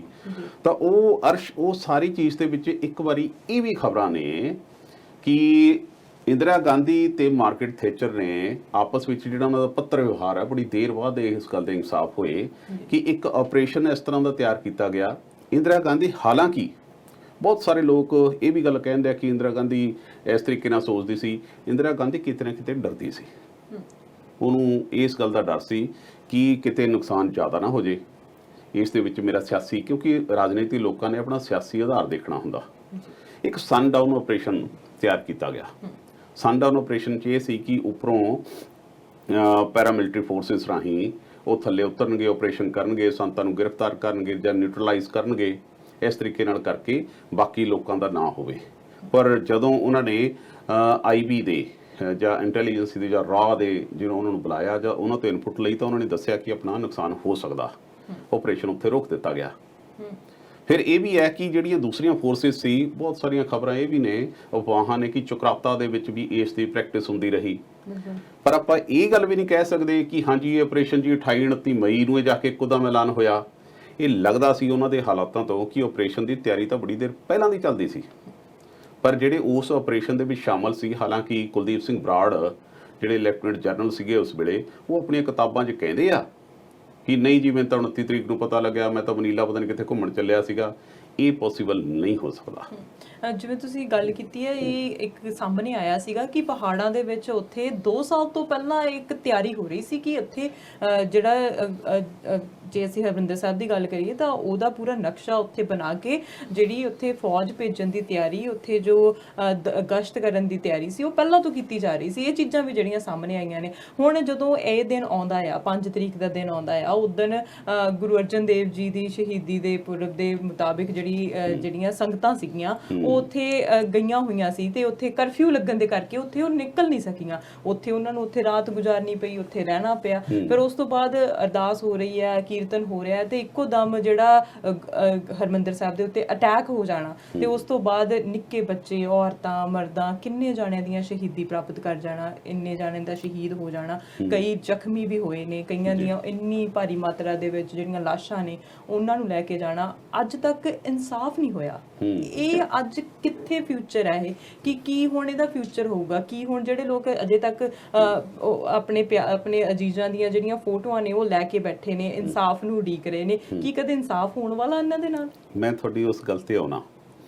ਉਸ ਤੋਂ ਪਹਿਲਾਂ ਮੈਂ ਇੱਕ ਜਿਹੜੇ ਸਾਡੇ ਦਰਸ਼ਕ ਨੇ ਉਹਨਾਂ ਨੂੰ ਮੈਂ ਇੱਕ ਗੱਲ ਦੱਸਾਂ, ਕਿਉਂਕਿ ਬਹੁਤ ਸਾਰੀਆਂ ਇਸ ਆਪਰੇਸ਼ਨ ਬਾਰੇ, ਕਿਉਂਕਿ ਇਹ ਸਾਡੀ ਡਿਗਨਿਟੀ ਦੇ ਨਾਲ, ਸਾਡੀ ਇੱਜ਼ਤ ਦੇ ਨਾਲ, ਸਾਡੇ ਭਵਿੱਖ ਦੇ ਨਾਲ ਜੁੜਿਆ ਹੋਇਆ ਹੈ। ਤੁਹਾਨੂੰ ਬਹੁਤ ਸਾਰੀਆਂ ਇਨਫੋਰਮੇਸ਼ਨ, ਬਹੁਤ ਸਾਰੇ ਅਲੱਗ ਤਰੀਕੇ ਨਾਲ ਜਿਹਨੂੰ ਜਿਵੇਂ ਠੀਕ ਲੱਗਦਾ ਹੈ ਉਹ ਇਸ ਤਰ੍ਹਾਂ ਦੀਆਂ ਇਨਫੋਰਮੇਸ਼ਨ ਦਿੰਦੇ ਰਹੇ। ਪਰ ਇੱਕ ਪੱਤਰਕਾਰ ਹੋਣ ਦੇ ਨਾਤੇ ਮੇਰਾ ਫਰਜ਼ ਬਣਦਾ ਕਿ ਉਹ ਸਾਰੇ ਪੱਖਾਂ ਦੀ ਗੱਲ ਕੀਤੀ ਜਾਵੇ ਜਿਹੜੇ ਉਸ ਵੇਲੇ ਜ਼ਿੰਮੇਵਾਰ ਸੀ, ਜਾਂ ਫਿਰ ਅਰਸ਼ ਜਿਹੜਾ ਉਹਨਾਂ ਦੇ ਵਿੱਚ ਕੌਣ ਇਨਵੋਲਵਮੈਂਟ ਕੀ ਸੀ। ਅਸਲ 'ਚ ਜੇ ਸਭ ਤੋਂ ਚੰਗੀ ਕਿਸੇ ਨੇ ਕਵਰੇਜ ਇਸ ਕੰਮ ਦੀ ਕੀਤੀ ਹੈ, ਮੈਂ ਸਮਝਦਾ ਨਿੱਜੀ ਰੂਪ 'ਚ, ਉਹ ਸੀਗੀ ਇੰਡੀਅਨ ਐਕਸਪ੍ਰੈਸ ਦੇ ਵਿੱਚ ਵੀ ਉਹਨਾਂ ਨੇ ਕੰਮ ਕੀਤਾ ਕਮਰ ਸੰਧੂ, ਜਿਹੜੇ ਅੱਜ ਕੱਲ੍ਹ MLA ਨੇ ਆਮ ਆਦਮੀ ਪਾਰਟੀ ਵੱਲੋਂ। ਇਹ ਉਦੋਂ ਡੇ ਐਂਡ ਨਾਈਟ ਚੈਨਲ ਦੇ ਵਿੱਚ ਕੰਮ ਕਰਦੇ ਸੀ। ਇਹਨਾਂ ਨੇ 2012 'ਚ ਇਹ ਸਾਰੀਆਂ 8 ਜਾਂ 9 ਐਪੀਸੋਡ ਇਸ 'ਤੇ ਬਣਾਏ ਸੀ। ਉਹ ਸਾਰੇ YouTube 'ਤੇ ਪਏ ਆ। ਜੇਕਰ ਆਪਾਂ ਉਹਨੂੰ ਦੇਖਦੇ ਹਾਂ ਤਾਂ ਉੱਥੋਂ ਬਹੁਤ ਸਾਰੀ ਇਨਫੋਰਮੇਸ਼ਨ ਮਿਲਦੀ ਹੈ, ਜਿੱਥੋਂ ਤੁਸੀਂ ਸਰਕਾਰੀ ਤੌਰ 'ਤੇ ਜਿਹੜੀਆਂ ਇਨਫੋਰਮੇਸ਼ਨਾਂ ਸੀ, ਜਾਂ ਫਿਰ ਉਸ ਆਪਰੇਸ਼ਨ ਦੇ ਵਿੱਚ ਕੌਣ ਲੋਕ ਸ਼ਾਮਲ ਸੀ ਜਿਹੜੇ ਬਚ ਗਏ ਹੈ, ਉਹਨਾਂ ਦੇ ਕੀ ਐਕਸਪੀਰੀਅੰਸ ਸੀ, ਜਾਂ ਫਿਰ ਪੀੜਤ ਪਰਿਵਾਰਾਂ ਦਾ ਉਸ ਤੋਂ ਬਾਅਦ ਚੋਂ ਕਿਸ ਤਰ੍ਹਾਂ ਦਾ ਰਿਹਾ, ਜਾਂ ਸੰਤਾਂ ਦੇ ਪਰਿਵਾਰ ਦਾ ਕੀ ਰਿਐਕਸ਼ਨ ਸੀ, ਜਾਂ ਫਿਰ ਆਰਮੀ ਦੇ ਵਿੱਚ ਜਨਰਲ ਜਿਵੇਂ ਮੈਂ ਕੁਲਦੀਪ ਬਰਾੜ ਦੀ ਗੱਲ ਕੀਤੀ ਹੈ, ਜਾਂ ਉੱਥੇ ਦੇ ਉਸ ਵੇਲੇ ਦੇ DC ਕੀ ਸੀ, ਜਾਂ ਫਿਰ ਉੱਥੇ ਦੇ ਕਿਹੜੇ ਆਫੀਸਰ ਸੀ ਜਿਹੜੇ ਇਨਵੋਲਵ ਸੀ ਇਸ ਦੇ ਵਿੱਚ। ਖਾਸ ਤੌਰ 'ਤੇ ਜੇ ਉੱਥੋਂ ਦੇ BSF ਤੇ ਆਪਾਂ DIG ਭੰਦੇਰ ਸਾਹਿਬ ਦੀ ਗੱਲ ਕਰਦੇ ਹਾਂ, ਉਹ ਕਿਸ ਤਰੀਕੇ ਨਾਲ ਸਾਰੀ ਘਟਨਾਕ੍ਰਮ ਹੋਈ। ਇਹ ਬੜੀ ਲੰਬੀ ਸਟੋਰੀ ਹੈ, ਪਰ ਉਹ ਬੜੀ ਸੋਹਣਾ ਹੈ 8 ਕਿਸ਼ਤਾਂ ਦੀ, ਉਹ ਜ਼ਰੂਰ ਦੇਖਣੀ ਹਰ ਇੱਕ ਦਰਸ਼ਕ ਨੂੰ ਚਾਹੀਦੀ ਆ। ਉਸ ਦੇ ਵਿੱਚ ਚਾਹੇ ਜਨਰਲ ਦਿਆਲ ਸੀਗੇ, ਚਾਹੇ ਮੈਂ ਜਿਵੇਂ ਜਨਰਲ ਵੈਦਿਆ ਜਿਹੜੇ ਕਿ ਇੱਕ ਵੱਡਾ ਅਫਸਰ ਦੇ ਨਾਂ 'ਤੇ ਉਹਨੂੰ ਜਾਣਿਆ ਜਾਂਦਾ, ਜਾਂ ਫਿਰ ਜਨਰਲ ਸੁੰਦਰ ਜੀ, ਇਹ ਸਾਰੀ ਇੱਕ ਇਸ ਤਰ੍ਹਾਂ ਦੀ ਗਰੁੱਪ ਬਣਾਇਆ ਗਿਆ। ਹਾਲਾਂਕਿ ਇਸ ਤੋਂ ਪਹਿਲਾਂ ਜਨਰਲ ਸਿਨਹਾ ਨੂੰ ਕਿਹਾ ਗਿਆ ਸੀਗਾ ਕਿ ਤੁਸੀਂ ਇਸ ਆਪਰੇਸ਼ਨ ਨੂੰ ਕਰਨਾ ਹੈ, ਪਰ ਉਹਨਾਂ ਨੇ ਇਸ ਗੱਲ ਨੂੰ ਠੁਕਰਾਤਾ ਸੀ ਕਿ ਸਿੱਖ ਕੌਮ ਦੇ ਨਾਲ ਜਾਂ ਉਸ ਵੈਟੀਕਨ ਸਿਟੀ ਦੇ ਨਾਲ ਇਸ ਤਰੀਕੇ ਨਾਲ ਟਕਰਾਉਣਾ ਠੀਕ ਨਹੀਂ ਹੋਣਾ। ਪਰ ਕੁਲਦੀਪ ਸਿੰਘ ਬਰਾੜ ਇਸ ਦੇ ਵਿੱਚ ਇੱਕ ਗੱਲ ਹੋਰ ਹੈ ਅਰਸ਼ ਜਿਹੜੀ ਸਾਂਝੀ ਕਰਨ ਵਾਲੀ ਹੈ, ਕਿਉਂਕਿ ਇਹ ਸਟੋਰੀ ਵਾਸਤੇ ਨਾ ਬਹੁਤ ਲੰਬਾ ਸਮਾਂ ਚਾਹੀਦਾ। ਜਿਹੜੇ ਕੁਲਦੀਪ ਬਰਾੜ ਸੀ ਤੇ ਸੰਤ ਜਰਨੈਲ ਸਿੰਘ ਭਿੰਡਰਾਂਵਾਲੇ ਸੀ, ਇਹ ਦੋਵੇਂ ਬਰਾੜ ਸੀ, ਦੋਵਾਂ ਦੇ ਗੋਤ ਬਰਾੜ ਸੀ, ਔਰ ਬੁਲਬੁਲ ਬਰਾੜ ਉਹਨੂੰ ਕੁਲਦੀਪ ਬਰਾੜ ਨੂੰ ਕਹਿੰਦੇ ਆ। ਉਹਨਾਂ ਦੇ ਦੋਵਾਂ ਦੇ ਪਿੰਡ ਵੀ ਲਾਗੇ ਨੇ ਬਿਲਕੁਲ। ਸਿੱਖ ਨਾਲ ਵੀ ਕਿਤੇ ਨਾ ਕਿਤੇ ਇਹ ਲੱਗਦਾ ਸੀ ਸਟੈਟਸੀ ਦੇ ਤਹਿਤ ਸਿੱਖਾਂ ਦੇ ਸਾਹਮਣੇ ਕੀਤਾ ਗਿਆ। ਉਹ ਸਾਰੀ ਘਟਨਾਕ੍ਰਮ ਦੇ ਵਿੱਚ ਹਾਲਾਂਕਿ ਮੈਂ ਇਹ ਵੀ ਗੱਲ ਮੰਨਦਾ ਕਿ ਡਿਸਪਲਿਨ ਜਿਹੜੀਆਂ ਫੋਰਸਾਂ ਹੁੰਦੀਆਂ ਨੇ ਉਹਨਾਂ ਨੂੰ ਜਿਹੜਾ ਹੁਕਮ ਦਿੱਤਾ ਜਾਂਦਾ ਹੈ ਉਹਨਾਂ ਨੂੰ ਪਹਿਲਾਂ ਸਿਖਾਇਆ ਜਾਂਦਾ ਸਹੁੰ ਚੱਕਣ ਵੇਲੇ ਕਿ ਤੁਹਾਡਾ ਕੋਈ ਧਰਮ ਨਹੀਂ, ਤੁਹਾਡਾ ਕੋਈ ਹੋਰ ਨਹੀਂ, ਤੁਸੀਂ ਇਹ ਆਪਰੇਸ਼ਨ ਕਰਨੇ ਨੇ।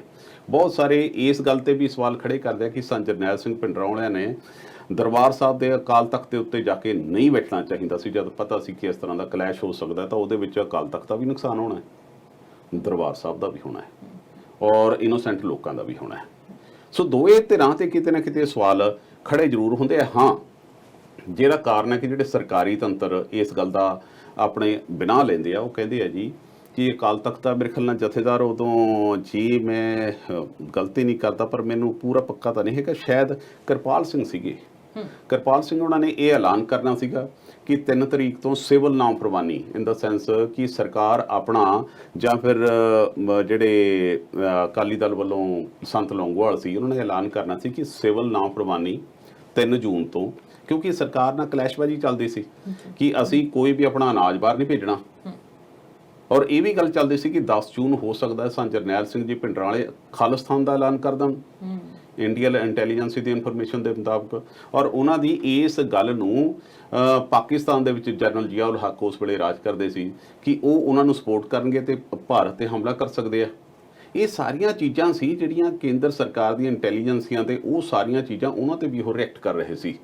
ਇਹਨਾਂ ਸਾਰੀਆਂ ਚੀਜ਼ਾਂ ਦੇ ਵਿੱਚ ਜਿਹੜਾ 5 ਜੂਨ ਦਾ ਫਿਰ ਵੈਸੇ ਤਾਂ 1 ਤਰੀਕ ਨੂੰ CRPF ਜਾਂ ਦੂਸਰੀਆਂ ਫੋਰਸਿਸ ਸੀ ਉਹ ਅਟੈਕ ਕਰਕੇ ਚੈੱਕ ਕਰ ਰਹੀਆਂ ਸੀ ਕਿ ਇਹਨਾਂ ਕੋਲ ਵੈਪਨ ਕਿਸੇ ਨੇ, ਪਰ ਉਹ ਸਾਰੀ ਘਟਨਾਕ੍ਰਮ ਦੇ ਵਿੱਚ ਕੇਂਦਰ ਸਰਕਾਰ ਦੇ ਵਿੱਚ ਜਿਹੜੀ ਆਰਮੀ ਸੀ ਜਿਨ੍ਹਾਂ ਨੂੰ ਇਨਪੁੱਟ ਜਿਹੜੀਆਂ ਏਜੰਸੀਜ਼ ਨੇ ਦੇਣੀ ਸੀ ਕਿ ਉਹਨਾਂ ਕੋਲ ਵੈਪਨ ਕਿਸ ਤਰ੍ਹਾਂ ਦੇ ਨੇ, ਕਿਸ ਤਰ੍ਹਾਂ ਦਾ ਅੰਦਰ ਹਾਲਾਤ ਨੇ, ਮੈਨੂੰ ਲੱਗਦਾ ਕਿ ਉਹਨਾਂ ਨੂੰ ਉਸ ਚੀਜ਼ ਨੂੰ ਉਹ ਅੰਡਰ ਐਸਟੀਮੇਟ ਕਰ ਗਏ।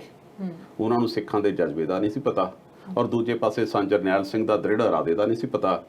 ਤੀਜਾ ਸੀ ਜਿਹੜੀ ਸਭ ਤੋਂ ਇੰਪੋਰਟੈਂਟ ਸੀ, ਉਹ ਸੀਗਾ ਉਸ ਦੇ ਵਿੱਚ ਅਹਿਮ ਰੋਲ ਨਿਭਾਉਣ ਵਾਲੇ ਜਨਰਲ ਸ਼ਵੇਕ ਸਿੰਘ। ਜਨਰਲ ਸ਼ਵੇਕ ਸਿੰਘ ਬਹਾਦਰ ਸ਼ਖਸੀਅਤ ਨੇ ਜਿਨ੍ਹਾਂ ਨੇ 1971 ਦੇ ਵਿੱਚ ਜਦੋਂ ਬੰਗਲਾਦੇਸ਼ ਅਲੱਗ ਕੀਤਾ ਪਾਕਿਸਤਾਨ ਦਾ ਇਸ ਪਾਰਟ ਨੂੰ, ਤਾਂ ਉਸ ਦੇ ਵਿੱਚ ਵਾਹਨੀ ਜਿਹੜਾ ਉਹਨਾਂ ਨੇ ਪਾਇਆ ਸੀ ਗਰੁੱਪ, ਉਹ ਬਣਾਉਣ ਦੇ ਵਿੱਚ ਉਹਨਾਂ ਦਾ ਬੜਾ ਅਹਿਮ ਰੋਲ ਸੀ। ਔਰ ਬੇਗ ਅਲੀ ਦੇ ਨਾਂ ਤੇ ਉੱਥੇ ਬਣ ਕੇ ਉਹਨਾਂ ਨੇ ਉਸ ਬੜਾ ਵੱਡਾ ਜਰਨੈਲ ਸੀ। ਪਰ ਦੁੱਖ ਦੀ ਗੱਲ ਇਹ ਹੈ ਕਿ ਜਦੋਂ ਉਹਨਾਂ ਨੇ ਰਿਟਾਇਰਮੈਂਟ ਹੋਣਾ ਸੀ ਉਹਨਾਂ ਤੇ ਕੁਝ ਕੁ 100 ਰੁਪਈਆਂ ਦਾ ਕਰਪਸ਼ਨ ਦਾ ਦੋਸ਼ ਲਾ ਕੇ ਰਿਟਾਇਰਮੈਂਟ ਤੋਂ 1 ਦਿਨ ਪਹਿਲਾਂ ਉਹਨਾਂ ਨੂੰ ਬਰਖਾਸਤ ਕਰਤਾ ਸੀ। ਉਹ ਇਸ ਗੱਲ ਨੂੰ ਵੀ ਆਪਣੇ ਨਾਲ ਦਿਲ ਤੇ ਲਾ ਕੇ ਰੱਖੇ ਸੀ ਤੇ ਅਲਟੀਮੇਟਲੀ ਸੰਤ ਜਰਨੈਲ ਸਿੰਘ ਭਿੰਡਰਾਂ ਵਾਲੇ ਨੂੰ ਆ ਕੇ ਉਹ ਮਿਲ ਗਏ ਤੇ ਉਹਨਾਂ ਨੇ ਆਪਣੇ ਵੈਪਨ ਵੀ ਉਹਨਾਂ ਨੂੰ ਪ੍ਰੋਵਾਈਡ ਕਰਾਏ। ਤਾਂ ਉਸ ਤੋਂ ਬਾਅਦ ਜੋ ਦੋਏ ਪਾਸੇ ਜਿਹੜੀਆਂ ਫੌਜਾਂ ਸੀ, ਇੱਧਰੋਂ ਤਾਂ ਮੌਜੂਦਾ ਆਰਮੀ ਔਰ ਦੂਜੇ ਪਾਸੇ ਆਰਮੀ ਦਾ ਉਹ ਜਰਨੈਲ ਜਿਹੜਾ ਬੜਾ ਯੋਧਾ ਮੰਨਿਆ ਜਾਂਦਾ, ਤੀਜੇ ਪਾਸੇ ਸਿੱਖਾਂ ਦਾ ਉਹ ਜਜ਼ਬਾ ਜਿਹੜਾ ਸ਼ੁਰੂ ਤੋਂ ਜੁਝਾਰੂ ਰਿਹਾ। ਸੋ ਉਸ ਦੇ ਵਿੱਚ ਕਿਤੇ ਨਾ ਕਿਤੇ ਕੇਂਦਰ ਸਰਕਾਰ ਜਾਂ ਇੰਟੈਲੀਜੈਂਸੀ ਜਾਂ ਆਰਮੀ ਨੂੰ ਲੱਗਦਾ ਸੀ ਇਹ ਤਾਂ ਆਪਰੇਸ਼ਨ ਛੋਟਾ ਜਿਹਾ। ਉਹਨਾਂ ਨੂੰ ਜਿਹੜੀਆਂ ਰਿਪੋਰਟਾਂ ਮਿਲੀਆਂ ਸੀ ਵੀ ਇਹਨਾਂ ਕੋਲ ਤਾਂ 12 ਬੋਰ ਗਨ ਨੇ, ਕੋਈ 315 ਹੋਣੀਆਂ ਜਾਂ ਕੁਝ ਹੋਰ ਹੋਣੀਆਂ, ਪਰ ਡਾਟੇ ਦੱਸਦੇ ਆ ਮੇਰੇ ਕੋਲ ਪਏ ਆ ਜਿਹੜੇ ਉਸ ਤੋਂ ਬਾਅਦ ਚ ਆਪਰੇਸ਼ਨ ਤੋਂ ਬਾਅਦ ਆਇਆ ਕਿ ਸਿੱਖਾਂ ਕੋਲ ਇਸ ਜਿਹੜਾ ਯੁੱਧ ਹੋਇਆ ਉਸ ਦੇ ਵਿੱਚ 10 LMGs ਸੀ ਤੇ ਉਹ ਤੋਂ ਬਾਅਦ ਐਂਟੀ ਕਰਾਫਟ ਗਨ ਉਹਨਾਂ ਕੋਲ ਸੀਗੀਆਂ ਤੇ ਟੈਲੀਸਕੋਪ ਵਾਲੀਆਂ SLR 25 ਤੋਂ 30 ਸੀਗੀਆਂ, ਔਰ ਜੇਕਰ ਆਪਾਂ ਕਾਰਬਾਈਨ 100 ਤੋਂ 125 ਕਾਰਬਾਈਨ ਸੀ, ਸਟੇਨ ਗਨ 200 ਦੇ ਕਰੀਬ ਸਟੇਨ ਗਨ ਸੀ। ਸੋ ਕਹਿਣ ਦਾ ਭਾਵ ਕਾਫੀ ਸਾਰੇ ਸਿੱਖਾਂ ਕੋਲ ਮਜ਼ਬੂਤ ਅੰਦਰ ਕਿਲਾ ਸੀ। ਉਹ ਸਾਰੀ ਦੀ ਸਾਰੀ ਜਿਹੜੀ 5 ਤਰੀਕ ਨੂੰ ਸ਼ਾਮ ਨੂੰ ਆਪਰੇਸ਼ਨ ਹੁੰਦਾ ਔਰ ਉਸੇ ਦਿਨ ਸਾਡੇ ਪੰਜਵੇਂ ਪਾਤਸ਼ਾਹ ਗੁਰੂ ਅਰਜਨ ਦੇਵ ਜੀ ਦਾ ਸ਼ਹੀਦੀ ਦਿਵਸ ਬਣਾਇਆ ਜਾਂਦਾ। ਸੰਗਤ ਵੱਡੀ ਗਿਣਤੀ 'ਚ ਬਾਹਰੋਂ ਆਈ ਹੋਈ ਆ। ਸੋ ਉਸ ਸਾਰੀ ਘਟਨਾਕ੍ਰਮ ਦੇ ਵਿੱਚ ਜਿਹੜਾ ਸਿੱਖਾਂ ਦਾ ਨੁਕਸਾਨ ਹੋਇਆ, ਕਿਉਂਕਿ ਸੰਗਰੂਰ ਤੋਂ ਵੀ ਇੱਕ ਜਥਾ ਉਸ ਧਰਮ ਯੁੱਧ ਮੋਰਚੇ ਦੇ ਵਿੱਚ ਆਪਣਾ ਹਿੱਸਾ ਲੈਣ ਵਾਸਤੇ ਆਇਆ ਸੀ। ਹਾਲਾਂਕਿ ਸਰਕਾਰ ਇਸ ਗੱਲ ਦਾ ਦਾਅਵਾ ਕਰਦੀ ਹੈ, ਕੁਲਦੀਪ ਸਿੰਘ ਬਰਾੜ ਵੀ ਇਸ ਗੱਲ ਦਾ ਦਾਅਵਾ ਕਰਦੇ ਆ ਕਿ ਅਸੀਂ ਐਲਾਨ ਕੀਤਾ ਕਿ ਸੰਗਤਾਂ ਬਾਹਰ ਆ ਜਾਣ, ਤੇ ਕੁਝ ਕੁ ਸੰਗਤਾਂ ਜਿਹੜੇ ਉੱਥੋਂ ਦੇ ਗਵਾਹ ਨੇ ਉਹ ਕਹਿੰਦੇ ਆ ਕਿ ਸਾਨੂੰ ਕਿਸੇ ਨੂੰ ਆਵਾਜ਼ ਨਹੀਂ ਸੁਣੀ। ਔਰ ਕੁਝ ਇਹ ਵੀ ਗੱਲ ਕਹਿੰਦੇ ਆ ਕਿ ਅੰਦਰ ਬੈਠੇ ਜਿਹੜੇ ਸਿੱਖ ਸੀਗੇ, ਜਿਹਨਾਂ ਨੂੰ ਟੈਰਰਿਜ਼ਮ ਕਹਿੰਦਾ ਜਾਂ ਕੋਈ ਅੱਤਵਾਦੀ ਕਹਿੰਦਾ, ਕੋਈ ਖਾਲਿਸਤਾਨੀ ਕਹਿੰਦਾ, ਵੀ ਉਹ ਵੀ ਸੰਗਤ ਨੂੰ ਬਾਹਰ ਨਹੀਂ ਸੀ ਆਉਣ ਦੇਣਾ ਚਾਹੁੰਦੇ। ਉਹ ਜੇ ਕੋਈ ਬਾਹਰ ਆਉਂਦਾ ਸੀ ਉਹਨਾਂ ਦੇ ਫਾਇਰ ਕਰਦੇ ਸੀ। ਸੋ ਦੋਏ ਚੀਜ਼ੇ ਪਾਸੇ ਤੋਂ ਕਲੈਸ਼ ਜਿਹੜਾ ਹੋਇਆ, ਉਸ ਦੇ ਵਿੱਚ ਜਿਹੜਾ ਯੁੱਧ ਹੋਇਆ ਉਸ ਦੇ ਵਿੱਚ ਫਿਰ ਸੈਨਾ ਨੂੰ ਇਸ ਹਾਲਾਤ ਜਾਣਾ ਪਿਆ ਕਿ ਸਾਡੀ ਉਸ ਆਰਮੀ ਨੇ, ਸਿੱਖ ਕੌਮ ਦੀ ਨੇ, ਥੱਲੇ ਤੱਕ ਜਿਹੜੇ ਘੋਰੇ ਕੱਢ ਕੇ ਉੱਥੋਂ ਵੈਪਨ ਤਿਆਰ ਕੀਤੇ ਹੋਏ ਸੀ। ਆਰਮੀ ਦਾ ਬਹੁਤ ਨੁਕਸਾਨ ਉਸ ਚੀਜ਼ ਦੇ ਵਿੱਚ ਹੋਇਆ। ਉਹ ਸਾਰੀ ਘਟਨਾਕ੍ਰਮ ਦੇ ਵਿੱਚ ਜੇਕਰ ਮੈਂ ਨਟਸ਼ਲ ਗੱਲ ਨਵੇੜ ਵੱਲ ਨੂੰ ਜਾਵਾਂ ਅਰਸ਼, ਤਾਂ ਸਾਰਾ ਰਾਤ ਯੁੱਧ ਚੱਲਦਾ ਰਿਹਾ ਆਰਮੀ ਨੂੰ ਨਹੀਂ ਸੀ ਪਤਾ, ਆਰਮੀ ਨੂੰ ਲੱਗਦਾ ਸੀ 2-3 ਘੰਟੇ 'ਚ ਅਸੀਂ ਨਿਬੇੜ ਲਾਂਗੇ। ਔਰ ਜਿਸ ਤਰੀਕੇ ਨਾਲ ਘੰਟਾ ਘਰ ਵਾਲੇ ਪਾਸਿਓਂ ਜਾਂ ਦੂਸਰੇ ਪਾਸੇ ਜਿੱਧਰ ਨੂੰ ਲੰਗਰ ਸਾਹਿਬ ਦੀ ਇਮਾਨਤਾਂ ਨੇ ਜਾਂ ਫਿਰ ਅਕਾਲ ਤਖਤ ਦੇ ਪਿਛਲੇ ਪਾਸਿਓਂ ਸਾਈਡਾਂ ਤੋਂ ਜਿਹੜੇ ਹਮਲੇ ਕਰਨ ਦੀ ਕੋਸ਼ਿਸ਼ ਕੀਤੀ ਗਈ, ਸਿੰਘਾਂ ਨੇ ਡਟ ਕੇ ਮੁਕਾਬਲਾ ਕੀਤਾ। ਔਰ ਉਸ ਤੋਂ ਬਾਅਦ ਫਿਰ ਹਾਲਾਤ ਇਦਾਂ ਦੇ ਹੋ ਗਏ ਕਿ ਟੈਂਕਾਂ ਦੇ ਨਾਲ ਉਹਨਾਂ ਨੂੰ ਅੰਦਰ ਆਉਣਾ ਪਿਆ, ਹੌਜ਼ਿਟਰ ਗਨ ਜਿਹੜੀ ਛੋਟੀ ਹੁੰਦੀ ਆ ਉਸ ਦੇ ਨਾਲ ਉਹਨਾਂ ਨੂੰ ਅਟੈਕ ਕਰਨਾ ਪਿਆ। ਫਿਰ ਵੱਡੀਆਂ ਉਹਨਾਂ ਨੇ ਗਨ ਦੀਆਂ ਜਿਹੜੀਆਂ ਬੈਰਲ ਹੁੰਦੀਆਂ ਨੇ ਉਹ ਕੇਂਦਰ ਸਰਕਾਰ ਤੋਂ ਇਜਾਜ਼ਤ ਲੈਣੀ ਹੁੰਦੀ ਆ, ਉਹ ਲੜਾਈਆਂ ਹੋਈਆਂ। ਅਖੀਰ ਤੱਕ ਸਿੰਘ ਉੱਥੇ ਲੜਦੇ ਰਹੇ। ਪਰ ਸਿੰਘਾਂ ਦੇ ਵਿੱਚ ਜਿਹੜੀ ਸਾਡੀ ਸਿੱਖ ਕੌਮ ਦੀ ਸਭ ਤੋਂ ਵੱਡੀ ਤਰਾਸ਼ਦੀ ਹੈ, ਸਿੰਘ ਯੋਧੇ ਬਹੁਤ ਨੇ ਪਰ ਇਹ ਇਕੱਠੇ ਹੋ ਕੇ ਨਹੀਂ ਬੈਠ ਸਕਦੇ। ਬੱਬਰ ਖਾਲਸਾ ਅਲੱਗ ਲੜਦਾ ਸੀ, ਦਮਦਮੀ ਟਕਸਾਲ ਅਲੱਗ ਲੜਦੀ ਸੀ, ਦਲ ਖਾਲਸਾ ਅਲੱਗ ਲੜਦਾ ਸੀ, ਔਰ ਇਸ ਤਰੀਕੇ ਨਾਲ ਕਈ ਸਾਡੇ ਗਰੁੱਪ ਸੀਗੇ ਜਿਹੜੇ ਲੜਦੇ ਸੀ। ਇਹਨਾਂ ਲੜਾਈਆਂ ਦੇ ਵਿੱਚ ਉਸ ਲੜਾਈ ਦੇ ਦੌਰਾਨ ਅੰਦਰ ਗੁਰਚਰਨ ਸਿੰਘ ਟੌੜਾ ਲੌਂਗੋਵਾਲ ਇਹ ਵੀ ਅੰਦਰੂਨੀ ਤੌਰ ਤੇ ਸੁਣਿਆ ਕਿ ਬੈਠੇ ਤੇ ਚਾਹੇ ਇਕੱਠੇ ਮੰਜਿਆਂ ਤੇ ਸੀ ਪਰ ਇਹ ਵੀ ਅੰਦਰੋਂ ਖਾਤੀ ਇੱਕ ਦੂਸਰੇ ਦੇ ਖਿਲਾਫ ਲੜ ਰਹੇ ਸੀ। ਇਹ ਵੀ ਖਬਰਾਂ ਨੇ ਕੁਛ ਕੀ ਕੁਈਆਂ ਨੇ ਬੰਬ ਸਿੱਟੇ, ਪਰ ਫਿਰ ਉਹ ਬੰਦੇ ਜਦੋਂ ਆਰਮੀ ਨੇ ਇਹਨਾਂ ਨੂੰ ਕੈਪਚਰ ਕੀਤਾ ਤਾਂ ਉਹੀ ਬੰਬ ਸਿੱਟਣ ਵਾਲਿਆਂ ਨੂੰ ਇੱਕ ਲੀਡਰ ਉਹਨਾਂ ਚੋਂ ਬਚਾਉਂਦਾ ਵੀ ਹੁਣ ਮਿਹਨਤ ਕਰਦਾ ਦੇਖਿਆ ਗਿਆ। ਸੋ ਬਹੁਤ ਸਾਰੀਆਂ ਇਸ ਚੀਜ਼ ਦੇ ਵਿੱਚ ਅਰਸ਼ ਗੱਲਾਂ ਨੇ ਜਾਵਾਂਗੇ। ਇਹ ਕੁੱਲ ਮਿਲਾ ਕੇ ਜਿਹੜਾ ਸਾਡੇ ਤੇ ਇਹ ਘੱਲੂਘਾਰਾ ਹੋਇਆ ਕੀ ਇਹਦੇ ਚੋਂ ਅਸੀਂ ਕੁਝ ਸਿੱਖਿਆ। ਸਭ ਤੋਂ ਜ਼ਿਆਦਾ ਜ਼ਰੂਰੀ ਗੱਲ ਇਹ ਹੈ ਸੰਤ ਜਰਨੈਲ ਸਿੰਘ ਪਿੰਡਰਾਂ ਵਾਲੇ ਚੜ੍ਹਾਈ ਕਰ ਗਏ, ਉਸ ਤੋਂ ਬਾਅਦ ਗੁਰਦੁਆਰਾ ਢਹਿ ਹੋ ਗਿਆ, ਸਿੱਖਾਂ ਦੇ ਹਿਰਦੇ ਬਰੂੰਦਰੇ ਗਏ, ਸਿੱਖ ਹੋਰ ਗੁੱਸੇ 'ਚ ਆ ਗਏ। ਤਾਂ ਫੌਜਾਂ ਦੇ ਵਿੱਚੋਂ ਜਦੋਂ ਖਬਰ ਗਈ, ਜਿਹੜਾ ਪ੍ਰਕਾਸ਼ ਸਿੰਘ ਬਾਦਲ 26-27 ਮਈ ਨੂੰ ਉੱਥੋਂ ਮੀਟਿੰਗ ਕਰਕੇ ਨਿਕਲ ਗਿਆ ਸੀ, ਬਾਜਪੁਰ ਜਾ ਕੇ ਫਾਰਮ ਦੇ ਵਿੱਚ ਲੁਕ ਗਏ ਸੀ। ਉਹਨਾਂ ਨੇ 8-9 ਜੂਨ ਨੂੰ ਜਾ ਕੇ ਐਲਾਨ ਕਰਤਾ ਕਿ ਆਪਾਂ ਤਾਂ ਲੁੱਟੇ ਗਏ ਪੁੱਟੇ ਗਏ, ਆਜੋ ਛੱਡ ਕੇ ਬੈਰਕਾਂ। ਵੱਡੀ ਗਿਣਤੀ 'ਚ ਸਾਡੀ ਆਰਮੀ ਛੱਡ ਕੇ ਆਈ। ਬਹੁਤ ਕਹਾਣਾ ਕਹਿਣ ਦਾ ਭਾਵ ਮੈਂ ਕਿੰਨੀਆਂ ਗੱਲਾਂ ਤੁਹਾਨੂੰ ਇਹ ਦੱਸਾਂ ਕਿ ਸਿੱਖ ਕੌਮ ਨੇ ਆਖਰ ਇੰਨਾ ਨੁਕਸਾਨ ਕਰਕੇ ਸਾਡਾ ਛੋਟਾ ਘੱਲੂਘਾਰਾ 1746 ਸਾਡੇ ਨਾਲ ਹੋਇਆ, ਵੱਡਾ ਘੱਲੂਘਾਰਾ 1762 ਸਾਡੇ ਨਾਲ ਹੋਇਆ। ਉਸ ਤੋਂ ਬਾਅਦ ਚੋਂ ਆਹ ਘੱਲੂਘਾਰੇ ਜਿਹੜੇ ਦੋ ਹੋਏ 84 ਚ ਜੂਨ 'ਚ ਹੋਇਆ, ਫਿਰ ਇੰਦਰਾ ਗਾਂਧੀ ਦੇ ਕਤਲ ਤੋਂ ਬਾਅਦ ਹੋਇਆ। ਕਿ ਸਿੱਖਾਂ ਨੇ ਇਸ ਗੱਲ ਤੋਂ ਕੁਝ ਸਿੱਖਿਆ? ਸਭ ਤੋਂ ਵੱਡੀ ਗੱਲ ਇਹ ਆ ਅਖੀਰ ਵਿੱਚ ਕਿ ਸਿੱਖਾਂ ਨੇ ਇਸ ਗੱਲ ਤੋਂ ਕੋਈ ਫਾਇਦਾ ਲਿਆ? ਸਿੱਖ ਕੌਮ ਲੜਾਈ ਮਰਨ ਵਾਲੀ, ਮੂਹਰੇ ਖੜਨ ਵਾਲੀ, ਬਰਛੇ ਚੱਕੇ ਵਾਲੀ ਤਾਂ ਹੈਗੀ ਹੈ, ਪਰ ਇੰਟੈਲੈਕਚੁਅਲ ਉਹ ਹੁੰਦੇ ਆ ਕਿ ਜਿਹੜੇ ਯੋਧਿਆਂ ਦੇ ਨਾਲ ਦਿਮਾਗੀ ਤੌਰ ਤੇ ਵੀ ਹੋਣ। ਅਸੀਂ ਇਕੱਠੇ ਹੋ ਗਏ, ਅਸੀਂ ਇੰਡੀਆ 'ਚ ਤਾਂ ਕਹਿ ਦਿੰਦੇ ਹਾਂ ਕਿ ਉੱਥੇ ਤਾਂ ਬੇਅਕਲ ਬੈਠੇ ਇਸ ਤਰ੍ਹਾਂ ਦੇ ਜਿਹਨੂੰ ਅਕਲ ਨਹੀਂ, ਪਰ ਇਹਨਾਂ ਮੁਲਕਾਂ 'ਚ ਆ ਕੇ ਵੀ ਲੱਗਦਾ ਹੈ ਕਿ ਸਿੱਖਾਂ ਨੇ ਜੇ ਸਮਝਿਆ ਕੁਝ ਨਹੀਂ ਹੈ। ਸੋ ਇਸ ਕਰਕੇ ਜਦੋਂ ਤੱਕ ਸਾਡੇ ਇੰਟੈਲੈਕਚੁਅਲ ਸਾਡਾ ਡਿਮਾਂਡ, ਸਾਡੀ ਪੜ੍ਹਦੇ ਨਹੀਂ, ਕਿਤਾਬਾਂ ਨਹੀਂ ਪੜ੍ਹਦੇ, ਸਾਡਾ ਵਿਜ਼ਨ ਨਹੀਂ ਖੁੱਲ੍ਹਦਾ, ਉਦੋਂ ਤੱਕ ਇੱਕ ਦਾਇਰੇ 'ਚ ਰਹਿ ਕੇ ਉਸ ਸੋਚ ਦੇ ਵਿੱਚ ਰਹਿ ਕੇ ਨਾਅਰੇ ਤੇ ਜਕਾਰੇ ਤਾਂ ਮਾਰੀ ਜਾਵਾਂਗੇ। ਪਰ ਸਿੱਖ ਕੌਮ ਨੂੰ ਅੱਜ ਦੇ ਦਿਨ ਅਹਿਦ ਲੈਣਾ ਚਾਹੀਦਾ ਹੈ ਕਿ ਅਸੀਂ ਅੱਗੇ ਜਾ ਕੇ ਕੁਝ ਨਾ ਕੁਝ ਖੱਟਣਾ। ਬਿਲਕੁਲ ਇਹ ਜਿਹੜਾ ਆਪਰੇਸ਼ਨ ਬਲੂ ਸਟਾਰ ਸੀ ਜਾਂ ਘੱਲੂਘਾਰਾ ਹੋਇਆ ਜਾਂ ਸਿੱਖਾਂ ਤੇ ਤਸ਼ੱਦਦਾਂ ਦੀ ਗੱਲ ਹੈਗੀ ਆ, ਅਸੀਂ ਜਿੰਨੀ ਕਰਦੇ ਰਹੀਏ ਟਾਈਮ ਸਾਡਾ ਮੈਨੂੰ ਲੱਗਦਾ ਜ਼ਿਆਦਾ ਲੱਗ ਜਾਣਾ ਹੈ, ਪਰ ਜਿਹੜੀਆਂ ਗੱਲਾਂ ਨੇ ਇਹ ਨਹੀਂ ਮੁੱਕਣੀਆਂ। ਅੰਤ ਦੇ ਉੱਤੇ ਸਾਨੂੰ ਕੁਝ ਸਿੱਖਣਾ ਚਾਹੀਦਾ ਇਹਨਾਂ ਚੀਜ਼ਾਂ ਤੋਂ, ਤੇ ਇਹਨਾਂ ਨੂੰ ਕਦੇ ਵੀ ਭੁੱਲਣਾ ਨਹੀਂ ਚਾਹੀਦਾ। ਜੋ ਉਹਨਾਂ ਦਿਨਾਂ ਦੇ ਵਿੱਚ ਜਿਨ੍ਹਾਂ ਨੇ ਵੀ, ਜਿਹੜੇ ਸਿੱਖਾਂ ਨੇ ਵੀ ਸ਼ਹਾਦਤਾਂ ਪਾਈਆਂ ਨੇ ਜਾਂ ਜਿਨ੍ਹਾਂ ਨੇ ਵੀ ਇਹ ਦੁੱਖ ਸਹੇ ਨੇ, ਉਹਨਾਂ ਦੇ ਨਾਲ ਸਾਨੂੰ ਵੀ ਦੁੱਖ ਲੱਗਦਾ ਹੈ, ਪਰ ਇਹਨਾਂ ਚੀਜ਼ਾਂ ਤੋਂ ਸਾਨੂੰ ਜ਼ਰੂਰ ਸਿੱਖਣਾ ਚਾਹੀਦਾ। ਹੁਣ ਪ੍ਰੋਗਰਾਮ ਦੇ ਵਿੱਚ ਬ੍ਰੇਕ ਲਾ ਲੈਂਦੇ ਹਾਂ ਤੇ ਬ੍ਰੇਕ ਤੋਂ ਬਾਅਦ ਵਾਪਸ ਆਉਂਦੇ ਹਾਂ। ਬਿਲਕੁਲ ਅੱਜ ਗੱਲਬਾਤ ਹੋ ਰਹੀ ਹੈਗੀ ਹੈ ਆਪਰੇਸ਼ਨ ਬਲੂ ਸਟਾਰ ਦੇ ਬਾਰੇ, ਹੋਰ ਵੀ ਗੱਲਾਂ ਬਾਤਾਂ ਹੋਣਗੀਆਂ ਤੇ ਨਾਲ ਜੋ ਕਰੰਟ ਟੌਪਿਕ ਨੇ ਉਹਨਾਂ ਦੇ ਬਾਰੇ ਵੀ ਗੱਲਬਾਤ ਹੋਵੇਗੀ। ਇਸ ਪ੍ਰੋਗਰਾਮ ਦੇ ਵਿੱਚ ਰੁਕਦੇ ਹਾਂ ਕਮਰਸ਼ੀਅਲ ਬ੍ਰੇਕ ਦੇ ਲਈ। ਤੁਸੀਂ ਦੇਖਦੇ ਰਹੋ ਸਾਂਝਾ ਟੀਵੀ।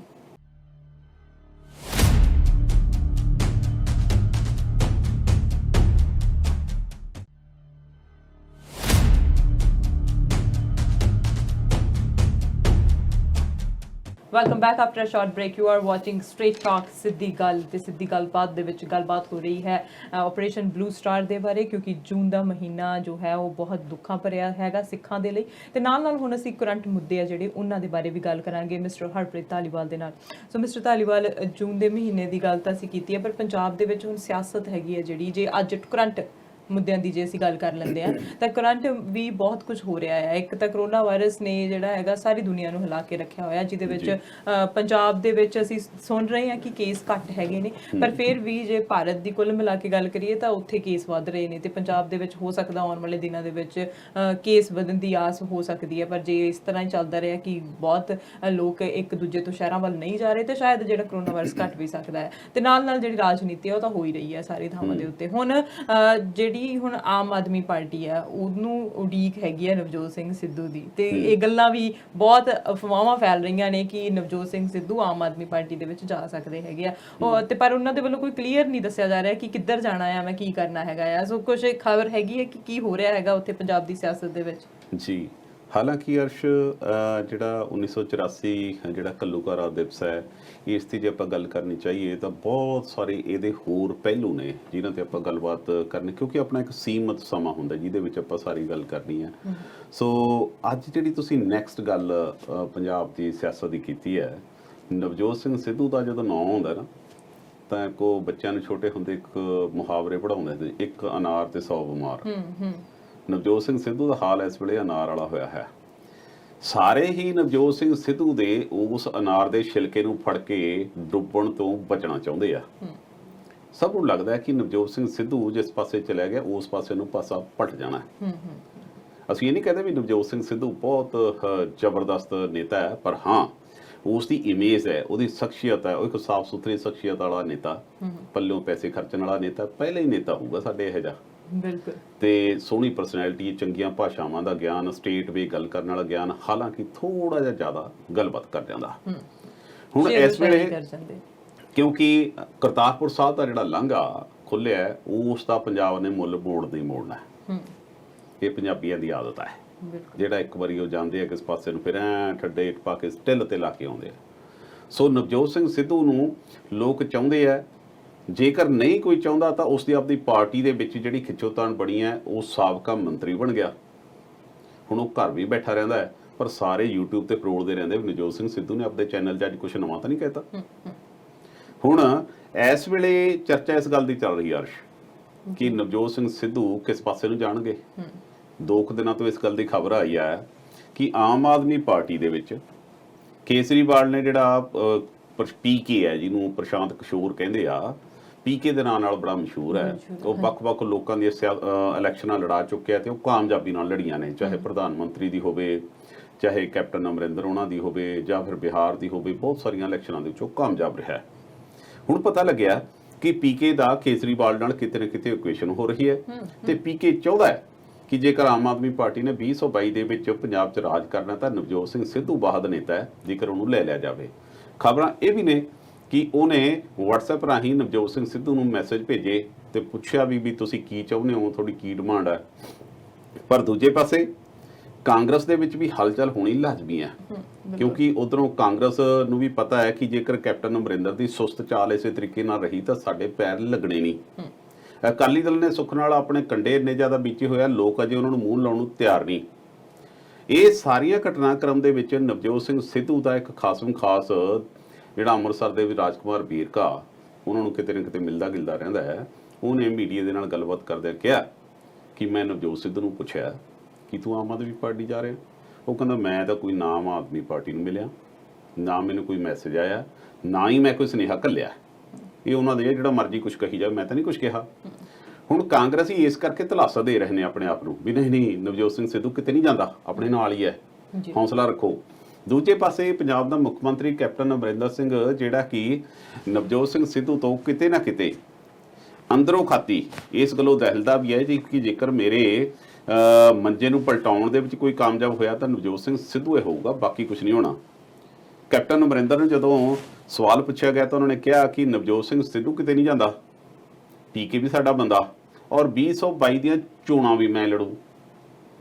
ਉਹ ਕਹਿੰਦਾ ਇਹ ਵੀ ਗੱਲ ਹੈ ਕਿ ਮੇਰੇ ਨਾਲ ਜਦੋਂ ਮੇਰੀ ਮੀਟਿੰਗ ਹੋਈ ਤਾਂ 80-155 MLA ਕਹਿੰਦੇ ਆ ਕਿ ਆਪਾਂ ਪੀਕੇ ਦੇ ਨਾਲ ਹੀ ਰੱਖੀਏ ਜੀ, ਆਪਾਂ ਫੇਰ ਜਿੱਤਾਂਗੇ। ਕਿਤੇ ਨਾ ਕਿਤੇ captain Amarinder try to kill 2 bird with 1 stone.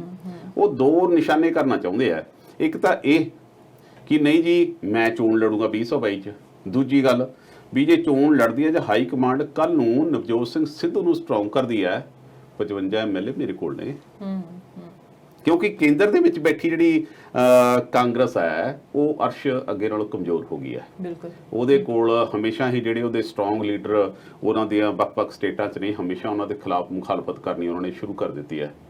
Captain Amarinder ਨੇ ਤਾਂ ਤੁਹਾਨੂੰ ਯਾਦ ਹੋਣਾ ਹੈ 2015 'ਚ ਜਦੋਂ ਪ੍ਰਤਾਪ ਸਿੰਘ ਬਾਜਵਾ ਇੱਥੋਂ ਦਾ ਪ੍ਰਧਾਨ ਹੋਇਆ ਕਰਦਾ ਸੀ ਤਾਂ ਕੈਪਟਨ ਅਮਰਿੰਦਰ ਨੇ ਉਦੋਂ ਵੀ ਕਹਿਤਾ ਸੀ ਕਿ ਜੇਕਰ ਮੈਨੂੰ ਬਣਾਉਣੇ ਪ੍ਰਧਾਨ ਠੀਕ ਹੈ, ਨਹੀਂ ਤਾਂ ਮੈਂ ਆਪਣੀ ਅਲੱਗ ਪਾਰਟੀ ਬਣਾਉਂਗਾ ਜੱਟ ਮਹਾਸਭਾ। ਉਸ ਵੇਲੇ ਵੀ ਬਲੈਕਮੇਲ ਕਰਕੇ ਇੱਥੇ ਆਏ, ਲੋਕਾਂ ਨੇ ਉਹਨੂੰ ਵੋਟਾਂ ਹੀ ਪਾਈਆਂ। ਹੁਣ ਕੈਪਟਨ ਅਮਰਿੰਦਰ ਨੇ ਵੀ ਆਪਣੇ ਤਰਕਸ਼ੋ ਤੀਰ ਇਹ ਛੱਡਿਆ, ਆਮ ਲੋਕਾਂ ਨੂੰ ਸਮਝ ਆਵੇ ਨਾ ਆਵੇ ਕਿ ਜੇਕਰ ਨਵਜੋਤ ਸਿੰਘ ਸਿੱਧੂ ਨੂੰ ਕੋਈ ਲਿਆਉਣਾ ਤਾਂ ਲਿਆਓ, ਪਰ ਦੇਖੋ ਇਲੈਕਸ਼ਨ ਤਾਂ ਮੈਂ ਹੀ ਲੜੂੰਗਾ। ਸੋ ਇਹ ਸਾਰੀ ਦੀ ਸਾਰੀ ਇੱਕ ਦੂਸਰੇ ਨੂੰ ਢਾਉਣ ਦੀ ਜਿਹੜੀ ਇਹ ਸਕੀਮਾਂ ਚੱਲ ਰਹੀਆਂ ਨੇ, ਹੋ ਸਕਦਾ ਕਿ ਨਵਜੋਤ ਸਿੰਘ ਸਿੱਧੂ ਵੱਲੋਂ ਵੀ ਉਧਰੋਂ ਡੱਕਾ ਜਿਹਾ ਲਾ ਕੇ ਦੇਖਿਆ ਗਿਆ ਹੋਵੇ ਵੀ ਕਿਸ ਤਰ੍ਹਾਂ ਦਾ ਪ੍ਰਚਾਰ ਚੱਲਦਾ ਖਬਰਾਂ 'ਚ ਰਹੀਏ। ਉਧਰੋਂ ਕੈਪਟਨ ਅਮਰਿੰਦਰ ਨੇ ਵੀ ਛੱਡਤਾ ਕਿ ਜੇਕਰ ਚੋਣ ਲੜੂੰਗਾ ਤਾਂ ਮੈਂ ਵੀ ਲੜੂੰਗਾ ਔਰ 55 ਮੇਰੇ ਨਾਲ ਨੇ ਤੇ ਸਰਕਾਰ 59 ਤੇ ਬਣਦੀ ਮੈਂ ਬਣਾ ਸਕਦਾ ਹੈ। ਸੋ ਇਹ ਸਾਰੀ ਦੀ ਸਾਰੀ ਘਟਨਾ ਕਰਮ ਹੈ। ਨਾ ਨਵਜੋਤ ਸਿੰਘ ਸਿੱਧੂ ਨੂੰ ਕਿਸੇ ਨੇ ਕੰਟੈਕਟ ਕੀਤਾ ਹੋਣਾ, ਨਾ ਹੋ ਗਿਆ ਹੋਣਾ। ਇਹ ਸਿਆਸਤ ਚੱਲ ਰਹੀ, ਸਿਆਸਤ ਚੱਲ ਰਹੀ। ਦੇਖਿਆ ਜਾ ਰਿਹਾ ਹੈ ਕਿ ਕੀ ਹੋਣ ਵਾਲਾ ਹੈਗਾ ਹੈ, ਕਿਉਂਕਿ 2022 ਹਜੇ ਆਉਣਾ ਹੈਗਾ ਆ, ਹਜੇ ਲੋਕਾਂ ਨੇ ਵੀ ਆਪਦਾ ਮਾਈਂਡ ਬਣਾਉਣਾ ਹੈ ਕੀ ਹੁੰਦਾ ਕੀ ਹੋਣਾ ਹੈ, ਕਿਉਂਕਿ ਵੋਟਾਂ ਦੇ ਆਧਾਰ ਦੇ ਤੇ ਹੋਣਾ ਹੈ। ਕਿਉਂਕਿ ਬਹੁਤ ਸਾਰੇ ਜਦੋਂ ਚੋਣਾਂ ਹੁੰਦੀਆਂ ਨਾ ਉਦੋਂ ਚੋਣ ਸਰਵੇਖਣ ਸਾਹਮਣੇ ਆਉਂਦੇ ਨੇ ਤੇ ਅੱਜ ਕੱਲ ਤਾਂ ਜਿਹੜੇ ਚੋਣ ਸਰਵੇਖਣ ਨਾ ਉਹ ਗਲਤ ਹੀ ਆਉਂਦੇ ਨੇ। ਹੁਣ ਜੇ ਆਸਟ੍ਰੇਲੀਆ ਦੇ ਪ੍ਰਧਾਨ ਮੰਤਰੀ ਦੀ ਗੱਲ ਕਰ ਲਈਏ, ਕਹਿੰਦੇ ਸੀ ਬਣਨੀਆਂ ਨਹੀਂ ਆਸਟ੍ਰੇਲੀਆ ਦੇ ਵਿੱਚ, ਇਹ ਨਹੀਂ ਆਏਗਾ। ਫਿਰ ਉਸ ਤੋਂ ਬਾਅਦ ਬ੍ਰਿਟੇਨ ਦੇ ਵਿੱਚ ਵੋਟਾਂ ਹੋਈਆਂ, ਬ੍ਰਿਟੇਨ ਦੇ ਵਿੱਚ ਕਹਿੰਦੇ ਸੀ ਬੋਰਿਸ ਜੌਨਸਨ ਨਹੀਂ ਆਊਗਾ, ਥੈਰੇਸਾ ਮੇ ਜਿਹੜੀ ਹੈਗੀ ਆ ਉਹ ਹਾਰ ਗਈ ਸੀ, ਜੌਨਸਨ ਨਹੀਂ ਬਣੂਗਾ, ਜੌਨਸਨ ਬਣ ਗਿਆ। ਫਿਰ ਉਸ ਤੋਂ ਬਾਅਦ ਹੁਣ ਸਾਡੀ ਕੈਨੇਡਾ ਦੇ ਵਿੱਚ ਹਾਲ ਹੀ ਦੇ ਵਿੱਚ ਜਾ ਕੇ ਆਏ ਆ ਡੋਨਲਡ ਟਰੰਪ ਜੀ, ਉਹਨਾਂ ਨੂੰ ਕਹਿ ਰਹੇ ਸੀ। ਹੁਣ ਤਾਂ ਉਹਨਾਂ ਦਾ ਚਲੋ ਦੁਬਾਰਾ ਆਉਣ ਵਾਲੀਆਂ ਨੇ ਉਹਨਾਂ ਦੀਆਂ ਵੋਟਾਂ, ਉਹਨਾਂ ਦੇ ਵੀ ਹੁਣ ਸਰਵੇਖਣ ਆ ਰਹੇ ਨੇ। ਸੋ ਹੁਣ ਬਹੁਤ ਚੀਜ਼ਾਂ ਨੇ, ਬਹੁਤ ਜਿੱਥੇ ਮਰਜ਼ੀ ਰਾਜਨੀਤੀ ਹੋਵੇ, ਰਾਜਨੀਤੀ ਤਾਂ ਆਖਰ ਰਾਜਨੀਤੀ ਹੋਈ ਹੈ, ਇਹ ਕਿਸੇ ਦੇ ਆਪਦੇ ਨਹੀਂ ਹੁੰਦੇ ਰਾਜਨੀਤੀ ਵਾਲੇ। ਉਹਨਾਂ ਨੇ ਤਾਂ ਹੁਣ ਨੀਤੀਆਂ ਬਣਾ ਦੇਣੀਆਂ ਹੈਗੀਆਂ ਨੇ ਤੇ ਉਹਨੂੰ ਫੋਲੋ ਪਤਾ ਨਹੀਂ ਹੁੰਦੀਆਂ ਕਿ ਨਹੀਂ ਹੁੰਦੀਆਂ। ਇੱਕ ਵਾਰੀ ਪੇਪਰਾਂ 'ਚ ਜ਼ਰੂਰ ਆ ਜਾਂਦੀਆਂ ਨੇ, ਉਹ ਵੀ ਪਤਾ ਨਹੀਂ ਆਉਂਦੀਆਂ ਕਿ ਨਹੀਂ। ਹੁਣ ਜਿਵੇਂ ਨੀਤੀਆਂ ਦੀ ਗੱਲ ਕਰ ਲਈਏ ਤਾਂ ਹੁਣ ਇੰਡੀਆ ਦੀ ਗੱਲ ਹੋਈ ਜਾਂਦੀ ਹੈ, ਤਾਂ ਉਹਦੇ ਵਿੱਚ ਮੋਦੀ ਦੀ ਜੇ ਗੱਲ ਕਰੀਏ ਤਾਂ ਗੱਲ ਜਿਹੜੀ ਉਹ ਬਣਦੀ ਨਹੀਂ ਜੇ ਅਸੀਂ ਮੋਦੀ ਦੀ ਗੱਲ ਨਾ ਕਰੀਏ। ਹੁਣੇ ਉਹਨਾਂ ਨੇ ਆਸਟ੍ਰੇਲੀਆ ਦੇ ਪ੍ਰਧਾਨ ਮੰਤਰੀ ਦੇ ਨਾਲ ਵਰਚੁਅਲ ਟਾਕ ਕੀਤੀ ਆ, ਦੋ ਪੱਖੀ ਗੱਲਬਾਤ ਕੀਤੀ ਆ, ਬਹੁਤ ਸਾਰੇ ਸਮਝੌਤੇ ਹੋਏ ਨੇ। ਤੇ ਹੁਣ ਕਰੋਨਾ ਵਾਇਰਸ ਨੂੰ ਲੈ ਕੇ ਕੋਸ਼ ਜਿਹੜਾ ਦਿੱਤਾ ਗਿਆ ਸੀ, ਜਿਹੜਾ PM ਕੇਅਰ ਫੰਡ ਸੀਗਾ ਜਿਹੜਾ ਉਹ ਦਿੱਤਾ ਗਿਆ ਸੀ। ਪੈਸੇ ਕਹਿੰਦੇ ਉਹਦੇ ਚ ਬਹੁਤ ਆ ਰਹੇ ਆ ਪਰ ਦਿੱਤੇ ਕਿਸੇ ਨੂੰ ਨਹੀਂ ਜਾ ਰਹੇ।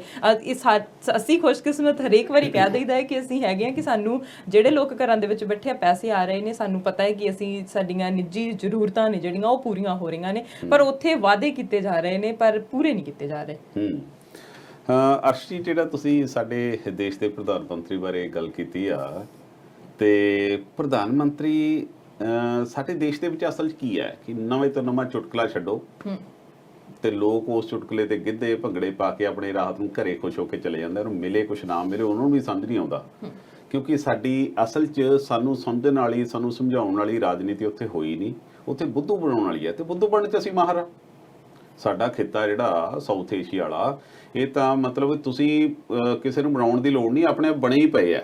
ਤੁਸੀਂ ਥੋੜੀ ਜਿਹੀ ਕੋਈ ਗੱਲ ਕਰੋ, ਲੋਕ ਭੇਡਾਂ ਵਾਂਗੂ ਤੁਹਾਡੇ ਪਿੱਛੇ ਚੱਲ ਪੈਂਦੇ ਆ, ਕਿਉਂਕਿ ਤਰਕ ਸਾਡੇ ਸਿਖਾਇਆ ਨਹੀਂ, ਸਾਡੇ ਸਿਰਫ ਵਿਸ਼ਵਾਸ ਕਰਨਾ ਸਿਖਾਇਆ ਵੀ ਤੁਸੀਂ ਸਿਰਫ ਆਸਥਾ ਰੱਖਣੀ ਹੈ, ਚਾਹੇ ਕੋਈ ਨੇਤਾ ਹੈ, ਚਾਹੇ ਕੋਈ ਧਰਮ ਹੈ। ਜੇ ਉਹ ਤੇ ਕਿੰਤੂ ਕਰਾਉਂਗੇ ਤੁਸੀਂ ਨੁਕਸਾਨ 'ਚ ਜਾ ਸਕਦੇ ਹੋ। ਇਸ ਵੇਲੇ ਉਸ ਆਸਥਾ ਦੀ ਕਸਵੱਟੀ ਤੇ ਜਿਹੜਾ ਸਾਡੇ ਦੇਸ਼ ਦਾ ਪ੍ਰਧਾਨ ਮੰਤਰੀ ਹੈ, ਉਹਨੂੰ ਦੇਖਿਆ ਜਾ ਰਿਹਾ ਕਿ ਜੋ ਚੁਟਕਲੇ, ਜੋ ਜੁਮਲੇ, ਜੋ ਗੱਲਾਂ ਬਾਤਾਂ ਕਰਦਾ, ਤੇ ਬਾਕੀ ਦੇ ਲੋਕਾਂ ਦਾ ਫਰਜ਼ ਹੈ ਕਿ ਭਗਤਾਂ ਵਾਂਗੂ ਨੂੰ ਸੁਣਨ ਤੇ ਟੱਲੀਆਂ ਵਜਾ ਕੇ ਆਰਾਮ ਨਾਲ ਸੌਂ ਜਾਣ।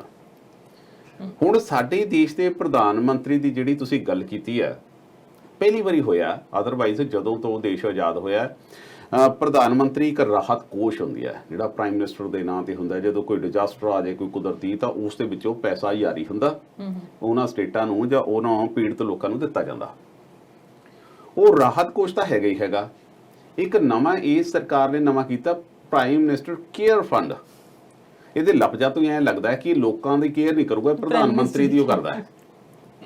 ਹੁਣ ਇਸ ਕੇਅਰ ਫੰਡ ਦੇ ਵਿੱਚ ਡਾਟੇ ਦੱਸਦੇ ਅਰਸ਼ੀ ਕਿ ਲਗਭਗ 9700 ਕਰੋੜ ਰੁਪਈਆ, 10,000 ਦੇ ਨੇੜੇ ਤੇੜੇ ਗਿਣਤੀ ਜਾਂਦੀ ਹੈ, 9700 ਕਰੋੜ ਉਹਦੇ 'ਚ ਆਇਆ। ਇੰਡਸਟਰੀਅਲਿਸਟਾਂ ਨੇ ਦਿੱਤਾ, ਸਟਾਰਾਂ ਨੇ ਦਿੱਤਾ, ਜਿਹਨੇ ਵੀ ਦਿੱਤਾ, ਕਿਸੇ ਨੇ ਜੇਬਾਂ ਵਿਚਾਰੇ ਨੇ ਕੱਟ ਕੇ ਦਿੱਤਾ। ਪਰ ਉਸ ਮਾਮਲੇ ਦੇ ਵਿੱਚ ਜਦੋਂ ਕੋਈ ਰਾਹਤ ਫੰਡ ਦੇ ਵਿੱਚ ਆਉਂਦਾ, RTI ਦੀ ਇਨਫੋਰਮੇਸ਼ਨ ਦੇ ਮੁਤਾਬਕ, ਰਾਈਟ ਟੂ ਇਨਫੋਰਮੇਸ਼ਨ ਦੇ ਮੁਤਾਬਕ ਤੁਸੀਂ ਜਾਣਕਾਰੀ ਲੈ ਸਕਦੇ ਹੋ। ਕਿਸੇ ਨੇ ਇਨਫੋਰਮੇਸ਼ਨ ਵਾਸਤੇ RTI ਪਾਈ, ਪਰ ਉਹ ਇਸ ਕਰਕੇ ਮੋੜ ਦਿੱਤੀ ਗਈ ਕਿ ਇਹਦੀ ਅਸੀਂ ਤੁਹਾਨੂੰ ਇਨਫੋਰਮੇਸ਼ਨ ਨਹੀਂ ਦੇ ਸਕਦੇ। ਮੈਨੂੰ ਇੱਕ ਗੱਲ ਤੁਸੀਂ ਵੀ ਸੋਚਦੇ ਹੋਵੋਗੇ, ਮੈਂ ਵੀ ਇਹੀ ਸੋਚ ਰਿਹਾ, ਜਦੋਂ ਸਪੋਜ਼ ਕਿਸੇ ਨੂੰ ਆਪਾਂ ਦਾਨ ਦਿੰਦੇ ਆ ਕਿ ਜੇਕਰ ਦਾਨ ਤੁਹਾਨੂੰ ਸੱਚੇ ਦਿਲ ਨਾਲ ਤੁਸੀਂ ਮੈਨੂੰ ਦਿੱਤਾ ਤਾਂ ਮੇਰਾ ਫਰਜ਼ ਨਹੀਂ ਬਣਦਾ ਜੇਕਰ ਤੁਸੀਂ ਮੈਨੂੰ ਪੁੱਛੋ ਵੀ ਭਾਈ ਲਾਤਾ ਹੋ ਕਿਤੇ, ਮੈਂ ਕਹਾਂ ਜੀ ਮੈਂ ਜੇ ਮੈਂ ਤਾਰੇ ਮਾਰੇ ਕਰੂੰਗਾ ਤਾਂ ਮਤਲਬ ਮੇਰੇ ਦਿਲ 'ਚ ਕੁਛ ਹੈ, ਮੇਰੇ ਦਿਲ 'ਚ ਗੜਬੜ ਹੈ। ਜੇਕਰ ਮੈਂ ਸਾਫ਼ ਹੋਊਂਗਾ ਮੈਂ ਝੱਟ ਤੁਹਾਨੂੰ ਆਪਣਾ ਸਾਰੇ ਦੇ ਦੂੰਗਾ ਵੀ ਆਹ ਜੀ ਇੱਥੇ ਪੈਸੇ ਲੱਗੇ ਸੀ, ਅਸੀਂ ਲਾਤੇ। ਹੁਣ ਉਹ RTI ਨੂੰ ਇਹ ਕਹਿ ਕੇ ਕਿਹਾ ਜੀ ਵੀ ਇਹ ਸਰਕਾਰੀ ਤੌਰ ਤੇ ਨਹੀਂ ਹੈ ਜੀ, ਇਹ ਤਾਂ ਪ੍ਰਧਾਨ ਮੰਤਰੀ ਰਾਹਤ ਕੋਸ਼। ਔਰ ਵੱਡੀ ਗੱਲ ਇਹ ਹੈ, ਦੇਸ਼ ਦਾ ਪ੍ਰਧਾਨ ਮੰਤਰੀ ਉਹ 'ਚ ਸ਼ਾਮਲ ਹੈ, ਦੇਸ਼ ਦੀ ਫਾਈਨਾਂਸ ਮਿਨਿਸਟਰ ਉਹਦੇ ਸ਼ਾਮਲ ਹੈ, ਦੇਸ਼ ਦਾ ਗ੍ਰਹਿ ਮੰਤਰੀ ਉਹਦੇ ਸ਼ਾਮਲ ਹੈ। ਫਿਰ ਤੁਸੀਂ ਉਹਨੂੰ ਪ੍ਰਾਈਵੇਟ ਕਿਵੇਂ ਕਹਿ ਸਕਦੇ ਹੋ? ਹਾਲਾਂਕਿ ਕੋਈ ਵੀ ਸੰਸਥਾ, ਕੋਈ ਵੀ ਪ੍ਰਾਈਵੇਟ ਸੰਸਥਾ ਕਿਸੇ ਸਰਕਾਰ ਦਾ, ਕਿਸੇ ਸਟੇਟ ਦਾ, ਕਿਸੇ ਮੰਤਰੀ ਦਾ ਅਹੁਦਾ ਨਹੀਂ ਵਰਤ ਸਕਦੀ, ਪਰ ਇੱਥੇ ਵਰਤ ਰਹੀ ਹੈ ਕਿਉਂਕਿ ਉੱਥੇ ਬਿੱਲੀ ਦੇ ਗੱਲ ਟੱਲੀ ਬੰਨਣ ਵਾਲਾ ਕੋਈ ਨਹੀਂ। ਭਗਤ ਉੱਪਰ ਖੜੀ ਤੁਰੇ ਫਿਰਦੇ ਆ, ਉਹਨਾਂ ਨੂੰ ਇਸ ਗੱਲ ਦਾ ਫਿਕਰ ਨਹੀਂ ਹੈ ਕਿ ਸਾਡਾ ਦੇਸ਼ ਉਜਾੜ ਹੋ ਰਿਹਾ ਹੈ। ਉਹਨਾਂ ਨੂੰ ਇਸ ਗੱਲ ਦੀ ਨੀਤੀ ਹੈ ਵੀ ਹਾਂਜੀ ਇੱਕ ਧਰਮ ਬਹੁਤ ਸਟਰੋਂਗ ਹੋ ਰਿਹਾ ਹੈ, ਕੁਛ ਮਰਜ਼ੀ ਕਰਦਾ ਫਿਰੀ ਜਾਵੇ, ਕੋਈ ਕਹਿਣ ਵਾਲਾ ਨਹੀਂ, ਕੋਈ ਪੁੱਛਣ ਵਾਲਾ ਨਹੀਂ, ਅੰਨੇ ਨੂੰ ਬੋਲਾ ਘੜੀਸੀ ਫਿਰਦਾ। ਉਹ ਸਾਰੀ ਚੀਜ਼ ਦੇ ਵਿੱਚ ਆ ਜਿਹੜਾ ਨਵਾਂ, ਅਸੀਂ ਨਹੀਂ ਕਹਿੰਦੇ ਕਿ ਦੇਸ਼ ਦਾ ਪ੍ਰਧਾਨ ਮੰਤਰੀ ਨੇ ਇਹ ਰਾਹਤ ਕੋਸ਼ ਫੰਡ ਕਿਉਂ ਨਾ, PM ਕੇਅਰ ਫੰਡ ਕਿਉਂ ਸ਼ੁਰੂ ਕੀਤਾ। ਆਪਾਂ ਇਹ ਵੀ ਨਹੀਂ ਕਹਿੰਦੇ ਕਿ ਹਾਂਜੀ ਉਹ 'ਚ ਪੈਸੇ ਨਹੀਂ ਜਾਣੇ ਚਾਹੀਦੇ ਸੀ। ਆਪਾਂ ਇਹ ਜ਼ਰੂਰ ਕਹਿੰਦੇ ਹਾਂ ਕਿ ਇਹ ਪੈਸੇ ਜਾ ਰਹੇ ਨੇ ਤਾਂ ਕਿਸ ਹਿੱਤਾਂ ਵਾਸਤੇ ਲੱਗਣਗੇ। ਐਡਾ ਵੱਡਾ ਤਾਂ ਤੁਹਾਡੇ ਤਰਾਸ਼ਦੀ ਹੋਈ ਪਈ ਹੈ, 10,000 ਬੰਦਾ ਤੁਹਾਡੇ ਡੇਲੀ ਦਾ ਨਵਾਂ ਕਰੋਨਾ ਵਾਇਰਸ ਦਾ ਆ ਰਿਹਾ ਹੈ। ਇਹ ਪੈਸਾ ਜੇਕਰ ਉਹਨਾਂ ਨੂੰ ਨਹੀਂ ਦਿੱਤਾ ਜਾ ਰਿਹਾ, ਫਿਰ ਇਹ ਆਖਰ ਰੱਖਿਆ ਕਾਹਦੇ ਵਾਸਤੇ ਗਿਆ? ਕੀ ਕੁਝ ਹੋਰ ਤਾਂ ਨਹੀਂ ਕਰਨਾ ਇਹਦੇ ਵਾਸਤੇ? ਜੀ ਬਿਲਕੁਲ। ਹੋਰ ਤਾਂ ਹੁਣ ਜਿੱਥੇ ਇਨਸਾਨਾਂ ਦੀ ਜਿਹੜੀ ਕਦਰ ਨਹੀਂ ਹੈਗੀ, ਉੱਥੇ ਤਾਂ ਹੁਣ ਕੀ ਹੋਣਾ ਆ। ਉਹ ਇਹੋ ਜਿਹੇ ਮੁਲਕਾਂ ਦਾ ਕਹਿ ਸਕਦੇ ਆ ਕਿ ਰੱਬ ਹੀ ਰਾਖਾ ਕਹਿ ਸਕਦੇ ਆ, ਹੋਰ ਤਾਂ ਕੁਝ ਕਹਿ ਨਹੀਂ ਸਕਦੇ। ਪਰ ਹੁਣ ਹਰੇਕ ਮੁਲਕਾਂ ਦੀ ਸਥਿਤੀ ਇਦਾਂ ਦੀ ਹੋਈ ਹੈ ਕਿ ਜਿਹੜੀ ਸਰਕਾਰ ਹੈਗੀ ਆ ਉਹ ਮਦਦ ਕਰਨ ਦੀ ਕੋਸ਼ਿਸ਼ ਕਰ ਰਹੀ ਹੈਗੀ ਆ, ਪਰ ਮਦਦ ਕੀਤੀ ਵੀ ਜਾ ਰਹੀ ਹੈ ਕਿ ਨਹੀਂ ਕੀਤੀ ਜਾ ਰਹੀ, ਇੱਥੇ ਸਵਾਲ ਹੁੰਦਾ ਆ। ਕਿਆ ਹੈਡਲਾਈਨਸ ਦੇ ਵਿੱਚ ਆ ਰਿਹਾ ਕਿ ਅਸੀਂ ਇਹ ਕਰ ਰਹੇ ਹਾਂ, ਇਹ ਜਨਤਾ ਦੇ ਲਈ ਕਰ ਰਹੇ ਹਾਂ, ਇਹ ਕੀਤਾ ਜਾ ਰਿਹਾ ਸਾਡੇ ਵੱਲ, ਤੇ ਪਰ ਅਸਲ ਦੇ ਵਿੱਚ ਕੀ ਸੱਚਾਈ ਹੈ ਇਹ ਸਾਹਮਣੇ ਆਉਣੀ ਜ਼ਰੂਰੀ ਆ।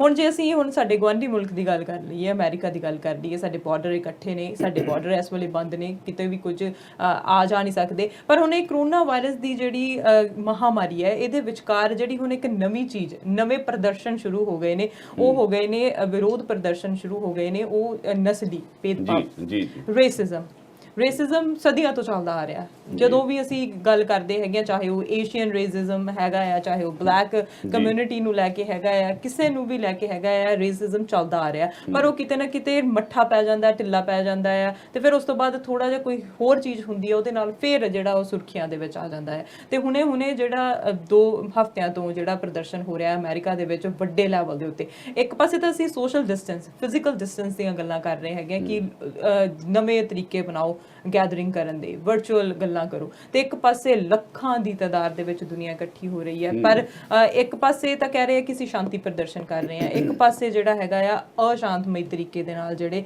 ਪ੍ਰਦਰਸ਼ਨ ਹੋ ਰਹੇ ਨੇ, ਤੇ ਉਹਦੇ ਵਿੱਚ ਕਾਰਨ ਜਾਰਜ ਫਲੋਇਡ, ਇੱਕ ਬਲੈਕ ਪਰਸਨ ਦੀ ਜਿਹੜੀ ਮੌਤ ਹੋ ਜਾਣਾ, ਉਹ ਵੀ ਇੱਕ ਵਾਈਟ ਪਰਸਨ ਦੇ ਹੱਥੋਂ, ਉਹ ਵੀ ਪੁਲਿਸ ਅਫਸਰ, ਜਿਹੜੀ ਪੁਲਿਸ ਸਾਡੀ ਸੁਰੱਖਿਆ ਦੇ ਲਈ ਲਗਾਈ ਗਈ ਹੈ, ਜਿਹਨੂੰ ਲਗਾਇਆ ਗਿਆ, ਜਿਹਦੇ ਤੇ ਅਸੀਂ ਭਰੋਸਾ ਕਰ ਸਕਦੇ ਹਾਂ ਕਿ ਜੇ ਆਏ ਆ ਤਾਂ ਸਾਨੂੰ ਨੁਕਸਾਨ ਨਹੀਂ ਪਹੁੰਚਾਉਣਗੇ, ਸਾਡੇ ਹਿੱਤ ਦੀ ਗੱਲ ਕਰਨਗੇ। ਪਰ ਉਸ ਇਨਸਾਨ ਦੇ ਹੱਥੋਂ ਮੌਤ ਹੋ ਜਾਣੀ, ਇੱਕ ਉਹਦੇ ਨੂੰ ਲੈ ਕੇ ਲੋਕ ਪ੍ਰਦਰਸ਼ਨ ਕਰ ਰਹੇ ਨੇ। ਹੁਣ ਚਾਰ ਗੋਰੇ ਸੀਗੇ, ਉਹਨਾਂ ਦੇ ਵਿੱਚੋਂ ਇੱਕ ਜਿਨ੍ਹਾਂ ਨੇ ਧੌਣ ਦੇ ਉੱਤੇ ਉਹਦੀ ਤੇ ਗੁੱਡਾ ਰੱਖ ਕੇ ਉਹਨੂੰ ਕਿੰਨੇ ਮਿੰਟ ਦੇ ਲਈ, 4 ਮਿੰਟ ਦੇ ਉੱਤੇ ਸਮੇਂ ਦੇ ਲਈ ਉਹਦੀ ਗਰਦਨ ਨੂੰ ਨੱਪੀ ਰੱਖਿਆ, ਤੇ ਉਸ ਤੋਂ ਬਾਅਦ ਪੁਲਿਸ ਸਟੇਸ਼ਨ ਦੇ ਵਿੱਚ ਜਾ ਕੇ ਉਸਦੀ ਮੌਤ ਹੋ ਜਾਂਦੀ ਹੈ। ਤੇ ਉਸ ਤੋਂ ਬਾਅਦ ਉਸਨੂੰ ਸਿਰਫ ਇਹ ਕਹਿ ਕੇ ਭੇਜ ਦਿੱਤਾ ਜਾਂਦਾ ਹੈ ਕਿ ਇਹਨੂੰ ਅਸੀਂ ਡਿਊਟੀ ਤੋਂ ਕੱਢ ਦਿੱਤਾ। ਜਦੋਂ ਉਹਨਾਂ ਦੀ ਡੈਥ ਹੋ ਜਾਂਦੀ ਹੈ, ਬਾਅਦ 'ਚ ਉਹਨੂੰ ਡਿਊਟੀ ਤੋਂ ਕੱਢ ਦਿੱਤਾ ਜਾਂਦਾ, ਪਰ ਉਸ ਤੋਂ ਬਾਅਦ ਉੱਤੇ ਕੋਈ ਐਕਸ਼ਨ ਨਹੀਂ ਲਿਆ ਜਾਂਦਾ। ਪਰ ਜਦੋਂ ਕਿਤੇ ਪ੍ਰੋਟੈਸਟ ਹੋਣੇ ਸ਼ੁਰੂ ਹੋ ਜਾਂਦੇ ਨੇ, ਫਿਰ ਐਕਸ਼ਨ ਲਿਆ ਜਾਂਦਾ। ਫਿਰ ਉਸ ਤੋਂ ਕਿੰਨੇ ਟਾਈਮ ਬਾਅਦ, 1 ਦਿਨ ਬਾਅਦ ਕਿਹਾ ਜਾਂਦਾ ਹੈ ਕਿ ਇਹਦੇ ਉੱਤੇ 3rd ਡਿਗਰੀ ਮਰਡਰ ਦੇ ਜਿਹੜੇ ਆ ਦੋਸ਼ ਲਗਾਏ ਜਾਂਦੇ ਆ ਉਸ ਪੁਲਿਸ ਆਫੀਸਰ ਦੇ ਉੱਤੇ। ਪਰ ਜਿਹੜੇ ਪ੍ਰਦਰਸ਼ਨ ਨੇ ਉਹ ਰੁਕਣ ਦਾ ਨਾਮ ਨਹੀਂ ਲੈ ਰਹੇ। ਬਹੁਤ ਜਾਣੇ ਆਈ ਕੈਂਟ ਬਰੀਥ ਦੇ ਨਾਮ ਦੇ ਨਾਲ ਬਲੈਕ ਕਮਿਊਨਿਟੀ ਦੀ ਸਪੋਰਟ ਦੇ ਵਿੱਚ ਲੋਕ ਹੈਗੇ ਨੇ। ਪਰ ਇੱਥੇ ਇੱਕ ਇਹ ਵੀ ਦੇਖਣ ਦੀ ਗੱਲ ਹੈਗੀ ਹੈ, ਇਕੱਲੇ ਬਲੈਕ ਪੀਪਲ ਹੀ ਨਹੀਂ, ਹੋਰ ਲੋਕ, ਗੋਰੇ ਲੋਕ, ਹੋਰ ਏਸ਼ੀਅਨ ਲੋਕ ਵੀ ਜਿਹੜੇ ਉੱਥੇ ਪ੍ਰਦਰਸ਼ਨ ਕਰ ਰਹੇ ਨੇ ਰੇਸਿਜ਼ਮ ਦੇ ਖਿਲਾਫ। ਤੇ ਪਰ ਉਹਦੇ ਵਿੱਚੋਂ ਜਿਹੜੀ ਇੱਕ ਚੀਜ਼ ਹੋਰ ਸਾਹਮਣੇ ਆਈ ਹੈ, ਉਹਦੇ ਵਿੱਚ ਇਹ ਸਾਹਮਣੇ ਆਈ ਹੈ ਕਿ ਉੱਥੇ ਜਿਹੜੇ ਅਸ਼ਾਂਤੀ ਦੇ ਤਰੀਕੇ ਦੇ ਨਾਲ ਪ੍ਰਦਰਸ਼ਨ ਹੋ ਰਹੇ ਨੇ, ਸਟੋਰ ਲੁੱਟੇ ਜਾ ਰਹੇ ਨੇ, ਮਰਸੀਡੀਜ਼ ਦੀਆਂ ਕਾਰਾਂ ਨੂੰ ਅੱਗ ਲਗਾਈ ਜਾ ਰਹੀ ਹੈਗੀ ਹੈ, ਤੇ ਉਹਦੇ ਵਿੱਚ ਜਿਹੜੇ ਹੋਰ ਲੋਕ ਆ ਉਹ ਜ਼ਖਮੀ ਹੋ ਰਹੇ ਨੇ, ਤੇ 5 ਤੋਂ ਜ਼ਿਆਦਾ ਲੋਕਾਂ ਦੀ ਜਿਹੜੀ ਹੈਗੀ ਉੱਥੇ ਮੌਤ ਹੋ ਗਈ ਹੈ। ਹੁਣ ਇਸ ਤੋਂ ਬਾਅਦ ਜਿਹੜਾ ਡੇਟਾ ਉਹ ਘੱਟ ਵੱਧ ਵੀ ਸਕਦਾ ਹੈ, ਪਰ ਇਹਨਾਂ ਲੋਕਾਂ ਦੀ ਜਿਹੜੀ ਹੈਗੀ ਆ ਉਹ ਮੌਤ ਹੋ ਚੁੱਕੀ ਹੈ। ਸੋ ਕਿਤੇ ਨਾ ਕਿਤੇ ਜਿਹੜਾ ਹੈਗਾ ਬਹੁਤ ਕੁਝ ਹੋ ਰਿਹਾ ਹੈਗਾ ਰੇਸਿਜ਼ਮ ਨੂੰ ਲੈ ਕੇ। ਬਿਲਕੁਲ ਜਿਵੇਂ ਤੁਸੀਂ ਸਾਰਾ ਇਹਨੂੰ ਵਿਸਥਾਰ 'ਚ ਦੱਸਿਆ, ਰੇਸਿਜ਼ਮ ਜਦੋਂ ਆਪਾਂ ਦੇਖਦੇ ਆ ਨਾ ਅਰਸ਼, ਤਾਂ ਲੱਗਦਾ ਕਿ ਜਦੋਂ ਆਪਾਂ ਪੁਰਾਣੇ ਸਮਿਆਂ ਤੋਂ ਲੈ ਕੇ ਪੁਰਾਣੀ ਹਿਸਟਰੀਆਂ ਵੀ ਚੱਕ ਕੇ ਦੇਖ ਲਈਏ, ਤਾਂ ਪਿਛਲੇ 2-3 ਸਾਲਾਂ ਤੋਂ ਆਪਾਂ ਗੱਲ ਕਰਦੇ ਹਾਂ, ਤਾਂ ਰੇਸਿਜ਼ਮ ਹਮੇਸ਼ਾ ਹੀ ਦੇਖਣ ਨੂੰ ਮਿਲਿਆ। ਹਾਲਾਂਕਿ ਕੋਸ਼ਿਸ਼ਾਂ ਕੀਤੀਆਂ ਜਾਂਦੀਆਂ ਨੇ, ਹਾਲਾਂਕਿ ਇਹਨਾਂ ਮੁਲਕਾਂ ਦੇ ਵਿੱਚ ਹਿਊਮਨ ਰਾਈਟਸ ਨੂੰ ਤੇ ਸਾਰੇ ਡਾਇਵਰਸੀਫਿਕੇਸ਼ਨ ਨੂੰ ਵੱਡੀ ਮਹੱਤਤਾ ਦਿੱਤੀ ਜਾਂਦੀ ਹੈ। ਸਾਡੇ ਵਰਗੇ ਮੁਲਕਾਂ ਦੇ ਵਿੱਚ ਤਾਂ ਮਤਲਬ ਪੱਕੀ ਫਿਊਡਲਿਜ਼ਮ ਜਿਹੜਾ ਉੱਥੇ ਸਾਡੇ ਹੈਗਾ, ਜ਼ਗੀਰਦਾਰੀ ਜਿਹੜਾ ਹੈਗਾ ਉੱਚੇ ਦਾ ਉੱਚਾ, ਨੀਵੇਂ ਦਾ ਨੀਵਾਂ। ਹਾਲਾਂਕਿ ਇੱਥੇ ਇਹ ਗੱਲ ਨੂੰ ਕਿਹਾ ਜਾਂਦਾ ਕਿ ਨਹੀਂ ਹੁੰਦੀ, ਪਰ ਹੁੰਦੀ ਹਰ ਥਾਂ ਤੇ ਹੀ ਹੈ। ਐਗਜ਼ਾਮਪਲ ਜਿਹੜੀ ਤੁਸੀਂ ਫਲੋਇਡ ਦੀ ਦੱਸੀ ਆ, ਔਰ ਈਵਨ ਕਿ ਜਸਟਿਨ ਟਰੂਡੋ ਹੋਣੀ ਨੇ ਵੀ ਆਪਣੇ ਹੁਣ ਇਸ ਉਹਦੇ ਵਿੱਚ ਮੰਨਿਆ ਕਿ ਅਸੀਂ ਕੋਸ਼ਿਸ਼ ਤਾਂ ਕਰਦੇ ਹਾਂ ਕਿ ਨਾ ਹੋਵੇ, ਪਰ ਹੋ ਰਹੀ ਹੈ।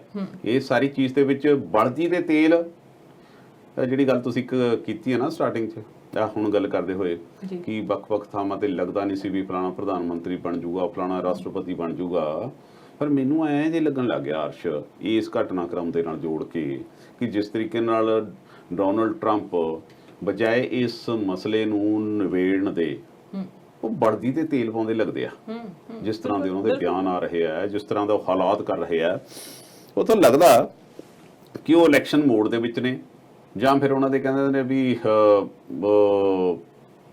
ਭੈੜੇ ਭੈੜੇ ਯਾਰ ਮੇਰੇ ਪੱਤੋ ਦੇ, ਉਹ ਜਿਹੜੇ ਹੁਣ ਦੋਸਤੀ ਮਿੱਤਰੀ ਜਿਨ੍ਹਾਂ ਨਾਲ ਹੈਗੀ ਹੈ, ਜਿਹੜੀਆਂ ਚੀਜ਼ਾਂ ਉਹ ਜਾ ਕੇ ਸਿੱਖ ਕੇ ਆਉਂਦੇ ਆ, ਖਾਸ ਤੌਰ ਤੇ ਜਿਵੇਂ ਸਿੱਧੀ ਗੱਲ ਕਹਾਂ ਤਾਂ ਭਾਰਤ ਦੇ ਵਿੱਚ ਜਿਸ ਤਰੀਕੇ ਨਾਲ ਆਪਸ ਵਿੱਚ ਪਾੜਾ ਪਾ ਕੇ ਕ੍ਰਿਮੀਨਲਵਾਦ ਕੀਤਾ ਜਾ ਰਿਹਾ ਹੈ, ਮੈਨੂੰ ਲੱਗਦਾ ਕਿ ਉਹਦਾ ਥੋੜਾ ਜਿਹਾ ਝੂਠਾ ਡੋਨਲਡ ਟਰੰਪ ਸਾਹਿਬ ਨੇ ਵੀ ਖਾ ਲਿਆ। ਇਸੇ ਕਰਕੇ ਇਸ ਚੋਣ ਦੇ ਦੌਰਾਨ ਤੁਸੀਂ ਸੁਣਿਆ ਵੀ ਹੋਣਾ ਨਾ ਕਿ ਅਬ ਕੀ ਵਾਰ ਟਰੰਪ ਸਰਕਾਰ, ਇਹ ਸਾਰੀਆਂ ਉਹ ਚੀਜ਼ਾਂ ਝਲਕਾਰੇ ਮਾਰ ਰਹੀਆਂ ਨੇ। ਸੋ ਉਸ ਦੇ ਵਿੱਚ ਮੈਨੂੰ ਲੱਗਦਾ ਕਿ ਵਾਈਟ ਸੁਪਰਮੇਸੀ ਨੂੰ ਇੱਕ ਪਾਸੇ ਇਕੱਠੇ ਕਰਕੇ ਦੂਸਰੇ ਨੂੰ ਤੋੜਨ ਦੀ ਜਿਹੜੀਆਂ ਚਾਲਾਂ ਚੱਲ ਰਹੀਆਂ ਨੇ, ਉਹ 'ਚ ਡੋਨਲਡ ਟਰੰਪ ਜਿਹੜੇ ਹਾਲਾਤ ਕਰ ਰਹੇ ਨੇ, ਉਸ ਰੇਸਿਜ਼ਮ ਨੂੰ ਘਟਣ ਦੀ ਬਜਾਏ ਮੈਨੂੰ ਲੱਗਦਾ ਕਿ ਅਮਰੀਕਾ ਦੇ ਵਿੱਚ ਇਹ ਬਹੁਤ ਜਿਹੜਾ ਸਟੈਪ ਲੈ ਰਹੇ ਨੇ, ਅੱਗੇ ਜਾ ਕੇ ਕਿਤੇ ਨਾ ਕਿਤੇ ਘਾਤਕ ਵੀ ਹੋ ਸਕਦਾ। ਬਿਲਕੁਲ, ਕਿਉਂਕਿ ਇਸ ਹਫਤੇ ਬਹੁਤ ਵੱਡੇ ਲੈਵਲ ਦੇ ਉੱਤੇ ਵੀ ਪ੍ਰਦਰਸ਼ਨ ਹੋਣ ਵਾਲੇ ਨੇ, ਇੱਕ ਮਹਾਮਾਰੀ ਤੇ ਇੱਕ ਪ੍ਰਦਰਸ਼ਨ, ਤੇ ਇਸ ਸਮੇਂ ਦੇ ਵਿੱਚ ਨਾ ਇੱਕ ਚੰਗੇ ਲੀਡਰ ਦੀ ਜਿਹੜਾ ਲੀਡਰਪਨ ਹੈਗਾ ਹੈ, ਉਹਦੀ ਲੀਡਰੀ ਜਿਹੜੀ ਹੈ ਉਹ ਸਾਹਮਣੇ ਆਉਂਦੀ ਹੈ। ਇੱਕ ਚੰਗਾ ਲੀਡਰ ਉੱਭਰ ਕੇ ਸਾਹਮਣੇ ਆਉਂਦਾ ਹੈ ਇਹੋ ਜਿਹੇ ਹਾਲਾਤਾਂ ਦੇ ਵਿੱਚ, ਕਿਸੇ ਵੀ ਦੇਸ਼ ਦੇ ਵਿੱਚ, ਕਿ ਕਿਸ ਤਰ੍ਹਾਂ ਦੇ ਨਾਲ ਉਹ ਆਪਣੇ ਦੇਸ਼ ਦੇ ਲੋਕਾਂ ਨੂੰ, ਜਨਤਾ ਨੂੰ ਕਿਸ ਤਰ੍ਹਾਂ ਦੇ ਨਾਲ ਸੰਭਾਲ ਕੇ ਰੱਖਦਾ। ਪਰ ਇਹ ਗੱਲ ਜਿਹੜੀ ਮਸਲਾ ਹੈਗਾ ਨਾ, ਉਹ ਟਰੰਪ ਦੇ ਹੱਥੋਂ ਨਿਕਲਦਾ ਜਾ ਰਿਹਾ ਹੈਗਾ। ਹੁਣ ਜਿਹੜੇ ਸਰਵੇਖਣ ਵੀ ਆ ਰਹੇ ਨੇ, ਉਹਦੇ ਵਿੱਚ ਵੀ ਕਿਹਾ ਜਾ ਰਿਹਾ ਕਿ ਉਹਦੇ ਵਿੱਚ ਜਿਹੜੇ ਉਹਨਾਂ ਦੇ ਵਿਰੋਧੀ ਨੇ ਜੋ ਬਾਈਡਨ, ਉਹ ਅੱਗੇ ਜਾ ਰਹੇ ਨੇ। ਹਰ ਕੋਈ ਕੰਡੈਮ ਕਰ ਰਿਹਾ। ਬਰਾਕ ਓਬਾਮਾ ਸਾਬਕਾ ਰਾਸ਼ਟਰਪਤੀ, ਉਹ ਕੰਡੈਮ ਕਰ ਗਏ ਨੇ, ਉਹ ਕਹਿ ਗਏ ਨੇ ਕਿ ਸਾਨੂੰ ਇਹਨਾਂ ਹਾਲਾਤਾਂ ਨੂੰ ਦੇ ਵਿੱਚ ਜਿਹੜੀ ਹੈਗੀ ਆ ਇਹ ਸੋਚਣਾ ਚਾਹੀਦਾ ਹੁਣ ਅੱਗੇ ਸਾਨੂੰ ਵੋਟ ਕਿਸ ਤਰ੍ਹਾਂ, ਕਿਹੜੇ ਤਰੀਕੇ ਦੇ ਨਾਲ ਪਾਉਣੀ ਆ। ਉਹ ਹੁਣ ਵੋਟਾਂ ਦੀ ਵੀ ਗੱਲ ਕਰ ਰਹੇ ਨੇ, ਕਿਉਂਕਿ ਜਿਹੜੇ ਉਪ ਪ੍ਰਧਾਨ ਮੰਤਰੀ ਸੀਗੇ ਸਾਡੇ ਪਹਿਲੇ, ਸਾਬਕਾ ਉਪ ਪ੍ਰਧਾਨ ਮੰਤਰੀ ਜੋ ਬਾਈਡਨ, ਉਹ ਖਿਲਾਫ ਨੇ। ਬਰਾਕ ਓਬਾਮਾ ਉਹਨਾਂ ਦੀ ਜਿਹੜੀ ਆ ਉਹ ਹਮਾਇਤ ਕਰ ਰਹੇ ਨੇ। ਹੁਣ ਪ੍ਰਦਰਸ਼ਨ ਵੀ ਹੋ ਰਹੇ ਨੇ ਤੇ ਨਾਲ ਨਾਲ ਚੋਣ ਪ੍ਰਚਾਰ ਵੀ ਚੱਲ ਰਿਹਾ ਹੈਗਾ ਆ। ਹੁਣ ਇਹ ਹੈਗਾ ਆ ਸਮਾਂ ਡੋਨਲਡ ਟਰੰਪ ਦੇ ਲਈ ਲੋਕਾਂ ਦੀ ਹਿੱਤ ਦੀ ਗੱਲ ਕਰਨ ਦਾ, ਪਰ ਉਹ ਫੋਟੋਆਂ ਖਿਚਵਾਉਣ 'ਚ ਲੱਗੇ ਹੋਏ ਨੇ। ਹੁਣ ਚਰਚ ਜਿਹੜੀ ਅੱਗ ਲਗਾ ਦਿੱਤੀ ਗਈ ਸੀ, 200 ਸਾਲ ਪੁਰਾਣੀ ਚਰਚ ਨੂੰ ਪ੍ਰਦਰਸ਼ਨਕਾਰੀਆਂ ਦੇ ਵੱਲੋਂ ਅੱਗ ਲਗਾ ਦਿੱਤੀ ਗਈ ਸੀ, ਪਰ ਉਸ ਵੇਲੇ ਜਿਹੜੇ ਲੋਕ ਸ਼ਾਂਤਮਈ ਤਰੀਕੇ ਦੇ ਨਾਲ ਵੀ ਪ੍ਰਦਰਸ਼ਨ ਕਰ ਰਹੇ ਸੀ, ਉਹਨਾਂ ਦੇ ਉੱਤੇ ਵੀ ਜਿਹੜੇ ਟਰੰਪ ਦੇ ਜੋ ਗਾਰਡ ਸੀਗੇ, ਅਧਿਕਾਰੀ ਸੀਗੇ, ਉਹਨਾਂ ਦੇ ਵੱਲੋਂ ਉਹਨਾਂ ਦੇ ਰਬੜ ਦੀਆਂ ਗੋਲੀਆਂ ਮਾਰੀਆਂ ਗਈਆਂ, ਉਹਨਾਂ ਦੇ ਉੱਤੇ ਹੰਝੂ ਗੈਸ ਦੇ ਗੋਲੇ ਸੀ ਜਿਹੜੇ ਉਹ ਛੱਡੇ ਗਏ। ਤੇ ਹੁਣ ਉਹਨਾਂ ਦੇ ਉੱਤੇ ਇੱਕ ਸੋਰਸ ਤੋਂ ਜਿਹੜੀ ਖਬਰ ਇਹ ਵੀ ਆ ਰਹੀ ਹੈ ਕਿ ਹੁਣ ਟਰੰਪ ਦੇ ਉੱਤੇ ਜਿਹੜਾ ਹੈਗਾ ਇੱਕ ਮੁਕੱਦਮਾ ਵੀ ਚੱਲ ਸਕਦਾ ਹੈ ਕਿ ਸ਼ਾਂਤਮਈ ਪ੍ਰਦਰਸ਼ਨ ਦੇ ਉੱਤੇ ਤੁਸੀਂ ਜਿਹੜਾ ਹੈਗਾ ਉਹਨਾਂ ਨੂੰ ਪਾਸੇ ਕਰਨ ਦੀ ਕੋਸ਼ਿਸ਼ ਕੀਤੀ ਹੈ, ਉਹਨਾਂ ਨੂੰ ਮਾਰਨ ਦੀ ਕੋਸ਼ਿਸ਼ ਕੀਤੀ ਹੈ, ਸਿਰਫ ਇਸੇ ਲਈ ਕਿ ਇੱਕ ਬਾਈਬਲ ਨੂੰ ਹੱਥ ਵਿੱਚ ਫੜ ਕੇ ਇੱਕ ਫੋਟੋ ਖਿਚਵਾਉਣੀ ਸੀ ਚਰਚ ਦੇ ਸਾਹਮਣੇ ਜਾ ਕੇ, ਸਿਰਫ ਉੱਥੇ ਵਿਜ਼ਿਟ ਕਰਨ ਜਾਣਾ ਸੀ ਚਰਚ ਨੂੰ। ਸੋ ਇਦਾਂ ਦੀਆਂ ਚੀਜ਼ਾਂ ਜਿਹੜੀਆਂ ਨੇ ਉਹ ਬਹੁਤ ਸਾਹਮਣੇ ਆ ਰਹੀਆਂ ਨੇ। ਜੋ ਹੈ BC ਦੇ ਵਿੱਚ ਜੇ ਅਸੀਂ ਗੱਲ ਕਰ ਲਈਏ, BC ਦੀ ਸਰਕਾਰ ਵੀ ਬਹੁਤ ਸਾਲ ਜਿਹੜੇ ਮਹੀਨੇ ਦੇ ਸ਼ੁਰੂ ਚੋਂ, ਮਾਰਚ ਮਹੀਨੇ ਦੇ ਸ਼ੁਰੂ ਤੋਂ ਕਹਿੰਦੀ ਆ ਰਹੀ ਹੈ ਰੇਸਿਜ਼ਮ ਹੋ ਰਿਹਾ, ਏਸ਼ੀਅਨ ਵਿਅਕਤੀਆਂ ਦੇ ਵਿਰੁੱਧ ਰੇਸਿਜ਼ਮ ਹੋ ਰਿਹਾ, ਤੇ ਹੁਣ ਜਿਹੜਾ ਵੱਡੇ ਲੈਵਲ ਤੇ ਹੋਇਆ ਉਹ ਅਮਰੀਕਾ ਦੇ ਵਿੱਚ ਹੋਇਆ। ਸੋ ਕੈਨੇਡਾ ਦੇ ਵਿੱਚ ਵੀ, ਅਮਰੀਕਾ ਦੇ ਵਿੱਚ ਵੀ, ਦੁਨੀਆ ਦੇ ਕਿਸੇ ਵੀ ਕੋਨੇ ਦੇ ਵਿੱਚ ਰੇਸਿਜ਼ਮ ਹੈਗਾ ਆ, ਪਰ ਉਹਨੂੰ ਅਸੀਂ ਸਾਰੇ ਕੰਡੈਮ ਕਰਦੇ ਹਾਂ ਕਿ ਇਦਾਂ ਦਾ ਰੇਸਿਜ਼ਮ ਨਹੀਂ ਹੋਣਾ ਚਾਹੀਦਾ। ਹੁਣ ਅਸੀਂ ਵੈਨਕੂਵਰ ਦੀ, ਜੇ ਅਸੀਂ BC ਦੀ ਵੀ ਗੱਲ ਕੀਤੀ ਹੈ, BC ਦੇ ਵਿੱਚ ਬਹੁਤ ਸਾਰੇ ਕੇਸ ਆ ਜਿਹੜੇ ਸਾਹਮਣੇ ਆਏ। ਕਦੇ ਟ੍ਰਾਂਜ਼ਿਟ ਬੱਸ ਦੇ ਵਿੱਚ ਇਹੋ ਜਿਹਾ, ਖਾਸ ਤੌਰ ਤੇ ਜਦੋਂ ਤੋਂ ਕਰੋਨਾ ਵਾਇਰਸ ਦਾ ਆਊਟਬ੍ਰੇਕ ਹੋਇਆ, ਔਰ ਖਾਸ ਤੌਰ ਤੇ ਚਾਈਨਾ ਨੂੰ ਕਟਹਿਰੇ 'ਚ ਖੜਾ ਚਾਈਨਾ ਨਜ਼ਰ ਆਉਂਦਾ, ਉਸ ਤੋਂ ਬਾਅਦ ਚੋਂ ਜਿਹੜਾ ਸਾਊਥ ਏਸ਼ੀਆ ਦਾ ਖਿੱਤਾ ਹੈ ਜਾਂ ਏਸ਼ੀਅਨ ਖਿੱਤਾ ਹੈ, ਉਹ ਇਸ ਗੱਲ ਤੋਂ ਬੜਾ ਪ੍ਰਭਾਵਿਤ ਹੋਇਆ। ਇੱਥੇ ਦੇ ਜਿਹੜੇ ਵਾਈਟ ਲੋਕ ਨੇ ਉਹ ਸਾਰਿਆਂ ਨੂੰ ਹੀ ਇਸ ਵਾਸਤੇ ਮੰਨਦੇ ਆ ਕਿ ਜਿਹੜੇ ਉੱਧਰੋਂ ਲੋਕ ਆਏ ਆ, ਤਾਂ ਕਾਫੀ ਸਾਰੀਆਂ ਖਬਰਾਂ ਤੁਸੀਂ ਰੋਜ਼ ਕਵਰ ਕਰਦੇ ਹੋ ਕਿ ਕਿਸੇ ਬੱਸ ਦੇ ਵਿੱਚ ਕਿਸੇ ਔਰਤ ਉੱਤੇ ਹਮਲਾ ਹੋ ਜਾਣਾ, ਜਾਂ ਫਿਰ ਕਿਸੇ ਨੂੰ ਬਾਹਰ ਜਾਂਦੇ ਹੋਏ ਕਮਿਊਨਲ ਕਮੈਂਟ ਦੇਣੇ, ਜਾਂ ਫਿਰ ਕਿਸੇ ਗਾਰਡਨ ਦੇ ਵਿੱਚ ਲੰਘਦੇ ਹੋਏ ਗੋਰੇ ਨੇ ਕਹਿਣਾ ਕਿ go back to your health countries. ਜੋ ਇਸ ਤਰ੍ਹਾਂ ਦੇ ਲਗਾਤਾਰ ਜਿਹੜੇ ਉਹ ਵੱਧ ਰਹੇ ਨੇ, ਇਹ ਬਜਾਏ ਘਟਣ ਦੀ, ਜਿਹੜਾ ਲਗਾਤਾਰ ਇਸ ਦਾ ਪ੍ਰਕੋਪ ਵੱਧਦਾ ਜਾ ਰਿਹਾ ਹੈ, ਇਸ ਦੇ ਨਾਲ ਕਿਤੇ ਨਾ ਕਿਤੇ ਦੁਨੀਆ ਦੇ ਵਿੱਚ ਇਹ ਜਿਹੜਾ ਕਿ ਸਮੇਂ ਦੀ ਐਜੂਕੇਸ਼ਨ ਦੇ ਨਾਲ, ਇਨਫਰਾਸਟ੍ਰਕਚਰ ਦੇ ਨਾਲ ਘਟਣਾ ਚਾਹੀਦਾ ਸੀ, ਪਰ ਜਿਸ ਤਰੀਕੇ ਨਾਲ ਸਿਆਸਤ ਦੁਨੀਆ ਭਰ ਦੇ ਵਿੱਚ ਹੋ ਰਹੀ ਹੈ, ਜਿਵੇਂ ਮੈਂ ਪਹਿਲਾਂ ਕਿਹਾ ਕਿ ਇੱਕ ਦੂਸਰੇ ਨੂੰ ਕਰ ਲੰਬੇ ਹੱਥ ਮਿਲੇ ਹੋਏ ਆ ਨਾ, ਉਹ ਸਾਰਿਆਂ ਦੇ ਦੇਸ਼ਾਂ ਦੇ ਵਿੱਚ ਪ੍ਰਭਾਵ ਇਸ ਵੇਲੇ ਦੇਖਣ ਨੂੰ ਮਿਲ ਰਿਹਾ ਹੈ, ਜਿਸ ਕਰਕੇ ਆਉਂਦਾ ਸਮਾਂ ਪਰਮਾਤਮਾ ਸਾਰਿਆਂ ਦੇ ਕਿਰਪਾ ਹੀ ਰੱਖੇ। ਬਿਲਕੁਲ। ਇੱਕ ਤਾਂ ਮਹਾਮਾਰੀ ਦੇ ਕਰਕੇ ਕਿ ਪਤਾ ਨਹੀਂ ਵੈਕਸੀਨ ਕਦੋਂ ਆਉਣੀ ਹੈ, ਹਰ ਕੋਈ ਲੱਗਿਆ ਹੋਇਆ, ਹਰ ਕੰਟਰੀ ਲੱਗੀ ਹੋਈ ਹੈ ਕਿ ਛੇਤੀ ਤੋਂ ਛੇਤੀ ਵੈਕਸੀਨ ਬਣ ਜਾਵੇ। ਅਸੀਂ ਕੈਨੇਡਾ ਦੀ ਗੱਲ ਕਰ ਲੈਂਦੇ ਹਾਂ, ਕੈਨੇਡਾ ਵੀ ਜਿਹੜਾ ਹੈਗਾ ਉਹ ਸਾਰੇ ਮੁਲਕਾਂ ਨੂੰ ਕਹਿਣ ਦੀ ਕੋਸ਼ਿਸ਼ ਕਰ ਰਿਹਾ ਕਿ ਹਰੇਕ ਮੁਲਕ ਨੂੰ ਜੋ ਕੋਈ ਵੀ ਵੈਕਸੀਨ ਬਣਾਵੇ ਤਾਂ ਉਹ ਦੂਜੇ ਮੁਲਕਾਂ ਤੱਕ ਜ਼ਰੂਰ ਭੇਜੇ। ਸੋ ਆਲਰੇਡੀ ਅਸੀਂ 37 ਮਿਲੀਅਨ ਜਿਹੜੀਆਂ ਸਿਰਿੰਜਸ ਹੈਗੀਆਂ ਉਹ ਆਰਡਰ ਕਰਨ ਦੀ ਵੀ ਗੱਲ ਕਰ ਰਹੇ ਹਾਂ ਕਿ ਜਦੋਂ ਹੀ ਕਰੋਨਾ ਵਾਇਰਸ ਦਾ ਇੰਜੈਕਸ਼ਨ ਕੋਈ ਵੈਕਸੀਨ ਬਣਦੀ ਹੈ ਤਾਂ ਉਹ ਫਟਾਫਟ ਜਿਹੜੀ ਹੈਗੀ ਉਹ ਕੈਨੇਡੀਅਨਸ ਤੱਕ ਪਹੁੰਚਦੀ ਕਰ ਦਿੱਤੀ ਜਾਵੇ। ਆਲਰੇਡੀ ਜਿਹੜੀਆਂ ਸਿਰਿੰਜ ਹੈਗੀਆਂ ਨੇ ਉਹ ਆਰਡਰ ਕਰ ਦਿੱਤੀਆਂ ਗਈਆਂ ਨੇ, ਸਾਡੇ ਮਿਨਿਸਟਰਸ ਦੇ ਵੱਲੋਂ ਸਟੇਟਮੈਂਟ ਵੀ ਜਿਹੜੀਆਂ ਜਾਰੀ ਕਰ ਦਿੱਤੀਆਂ ਗਈਆਂ ਨੇ। ਹੁਣ ਜਿਵੇਂ ਤੁਸੀਂ ਕਿਹਾ ਕਿ ਸਾਲ ਜਿਹੜਾ ਆਉਣ ਵਾਲਾ ਹੈ ਉਹ ਪਰਮਾਤਮਾ ਦੀ ਕਿਰਪਾ ਦੇ ਨਾਲ ਵਧੀਆ ਆਵੇ। ਹੁਣ ਹਰ ਰੋਜ਼ ਕੁਝ ਨਵੀਂ ਚੀਜ਼ ਸਾਹਮਣੇ ਆਉਂਦੀ ਹੈ, ਪਰ ਸਾਡੇ ਪ੍ਰੋਗਰਾਮ ਦੇ ਲਈ ਟਾਈਮ ਜਿਹੜਾ ਉਹ ਇੰਨਾ ਕੀ ਰਹਿ ਗਿਆ। ਗੱਲਾਂ ਬਹੁਤ ਨੇ, ਮਸਲੇ ਬਹੁਤ ਨੇ ਸਾਹਮਣੇ ਰੱਖਣ ਨੂੰ, ਪਰ ਜ਼ਰੂਰ ਅਗਲੇ ਵਾਰ ਅਸੀਂ ਜ਼ਰੂਰ ਕੋਸ਼ਿਸ਼ ਕਰਾਂਗੇ ਕਿ ਤੁਹਾਡੇ ਨਾਲ ਗੱਲਬਾਤ ਕੀਤੀ ਜਾਵੇ। ਜਦੋਂ ਤੁਸੀਂ ਗੱਲ ਕਰ ਰਹੇ ਸੀ ਕਿ ਇਸ ਦਾ ਵੈਕਸੀਨ ਆ ਜਾਣਾ ਚਾਹੀਦਾ, ਤਾਂ ਮੇਰੇ ਜ਼ਿਹਨ 'ਚ ਇੱਕ ਬੜਾ ਇੰਪੋਰਟੈਂਟ ਸੀ, ਕਿਉਂਕਿ ਅੱਜ ਆਪਾਂ ਗੱਲ ਕਰਨੀ ਚਾਹੁੰਦੇ ਸੀ 1984 ਤੇ। ਉਹਦੇ ਵਾਸਤੇ ਮੈਨੂੰ ਲੱਗਦਾ ਸੀ ਕਿ 1 ਘੰਟਾ ਵੀ ਗੱਲ ਕਰਨੀ ਘੱਟ ਹੈ, ਪਰ ਆਪਾਂ ਫਿਰ ਵੀ ਛੋਟੀ ਛੋਹਣ ਦੀ ਬਾਕੀ ਨੂੰ ਕੋਸ਼ਿਸ਼ ਕੀਤੀ ਹੈ। ਹਾਲਾਂਕਿ ਜਦੋਂ ਤੁਸੀਂ ਉਹਦੀ ਗੱਲ ਕਰਦੇ ਸੀ ਤਾਂ WHO ਦਾ ਇੱਕ ਮੈਨੂੰ ਖਬਰ ਮੇਰੇ ਜ਼ਿਹਨ 'ਚ ਆ ਰਹੀ ਸੀ, ਉਹ ਅਗਲੇ ਦਿਨਾਂ 'ਚ ਗੱਲ ਕਰਾਂਗੇ। ਬਿਲਕੁਲ, ਅਗਲੇ ਦਿਨਾਂ ਦੇ ਵਿੱਚ ਉਹਦੇ ਬਾਰੇ ਵੀ ਗੱਲ ਕਰਾਂਗੇ ਕਿਉਂਕਿ ਮਹੱਤਵਪੂਰਨ ਜਿਹੜੀ ਆਰਗੇਨਾਈਜੇਸ਼ਨ ਹੈ। ਪਰ ਅੱਜ ਦੇ ਲਈ ਇੰਨਾ ਹੀ। ਹਰਪ੍ਰੀਤ ਜੀ, ਤੁਸੀਂ ਟਾਈਮ ਟੂ ਟਾਈਮ ਕੱਢਿਆ ਤੇ ਸਾਡੇ ਨਾਲ ਇੰਨੀ ਜਿਹੜੀ ਇੰਪੋਰਟੈਂਟ ਇਨਫੋਰਮੇਸ਼ਨ ਸੀ ਉਹ ਸਾਂਝੀ ਕੀਤੀ, ਉਹਦੇ ਲਈ ਤੁਹਾਡਾ ਬਹੁਤ-ਬਹੁਤ ਥੈਂਕ ਯੂ। ਸ਼ੁਕਰੀਆ। ਥੈਂਕ ਯੂ ਜੀ। ਬਿਲਕੁਲ, ਸਟ੍ਰੇਟ ਟਾਕ ਸਿੱਧੀ ਗੱਲ ਪ੍ਰੋਗਰਾਮ ਦੇ ਵਿੱਚ ਅੱਜ ਕੁਝ ਮਸਲਿਆਂ ਦੇ ਉੱਤੇ ਗੱਲਬਾਤ ਹੋਈ। ਤੁਸੀਂ ਇਸ ਪ੍ਰੋਗਰਾਮ ਦੇ ਬਾਰੇ ਕੀ ਸੋਚਦੇ ਹੋ? ਫੀਡਬੈਕ ਸਾਨੂੰ ਜ਼ਰੂਰ ਦਿੰਦੇ ਰਿਹਾ ਕਰੋ, ਸਾਨੂੰ ਈਮੇਲ ਕਰਦੇ ਰਿਹਾ ਕਰੋ ਤੇ ਦੇਖਦੇ ਰਿਹਾ ਕਰੋ ਸਾਂਝਾ ਟੀਵੀ। ਹੁਣ ਸਾਨੂੰ ਦਿਓ ਇਜਾਜ਼ਤ। ਸਤਿ ਸ਼੍ਰੀ ਅਕਾਲ।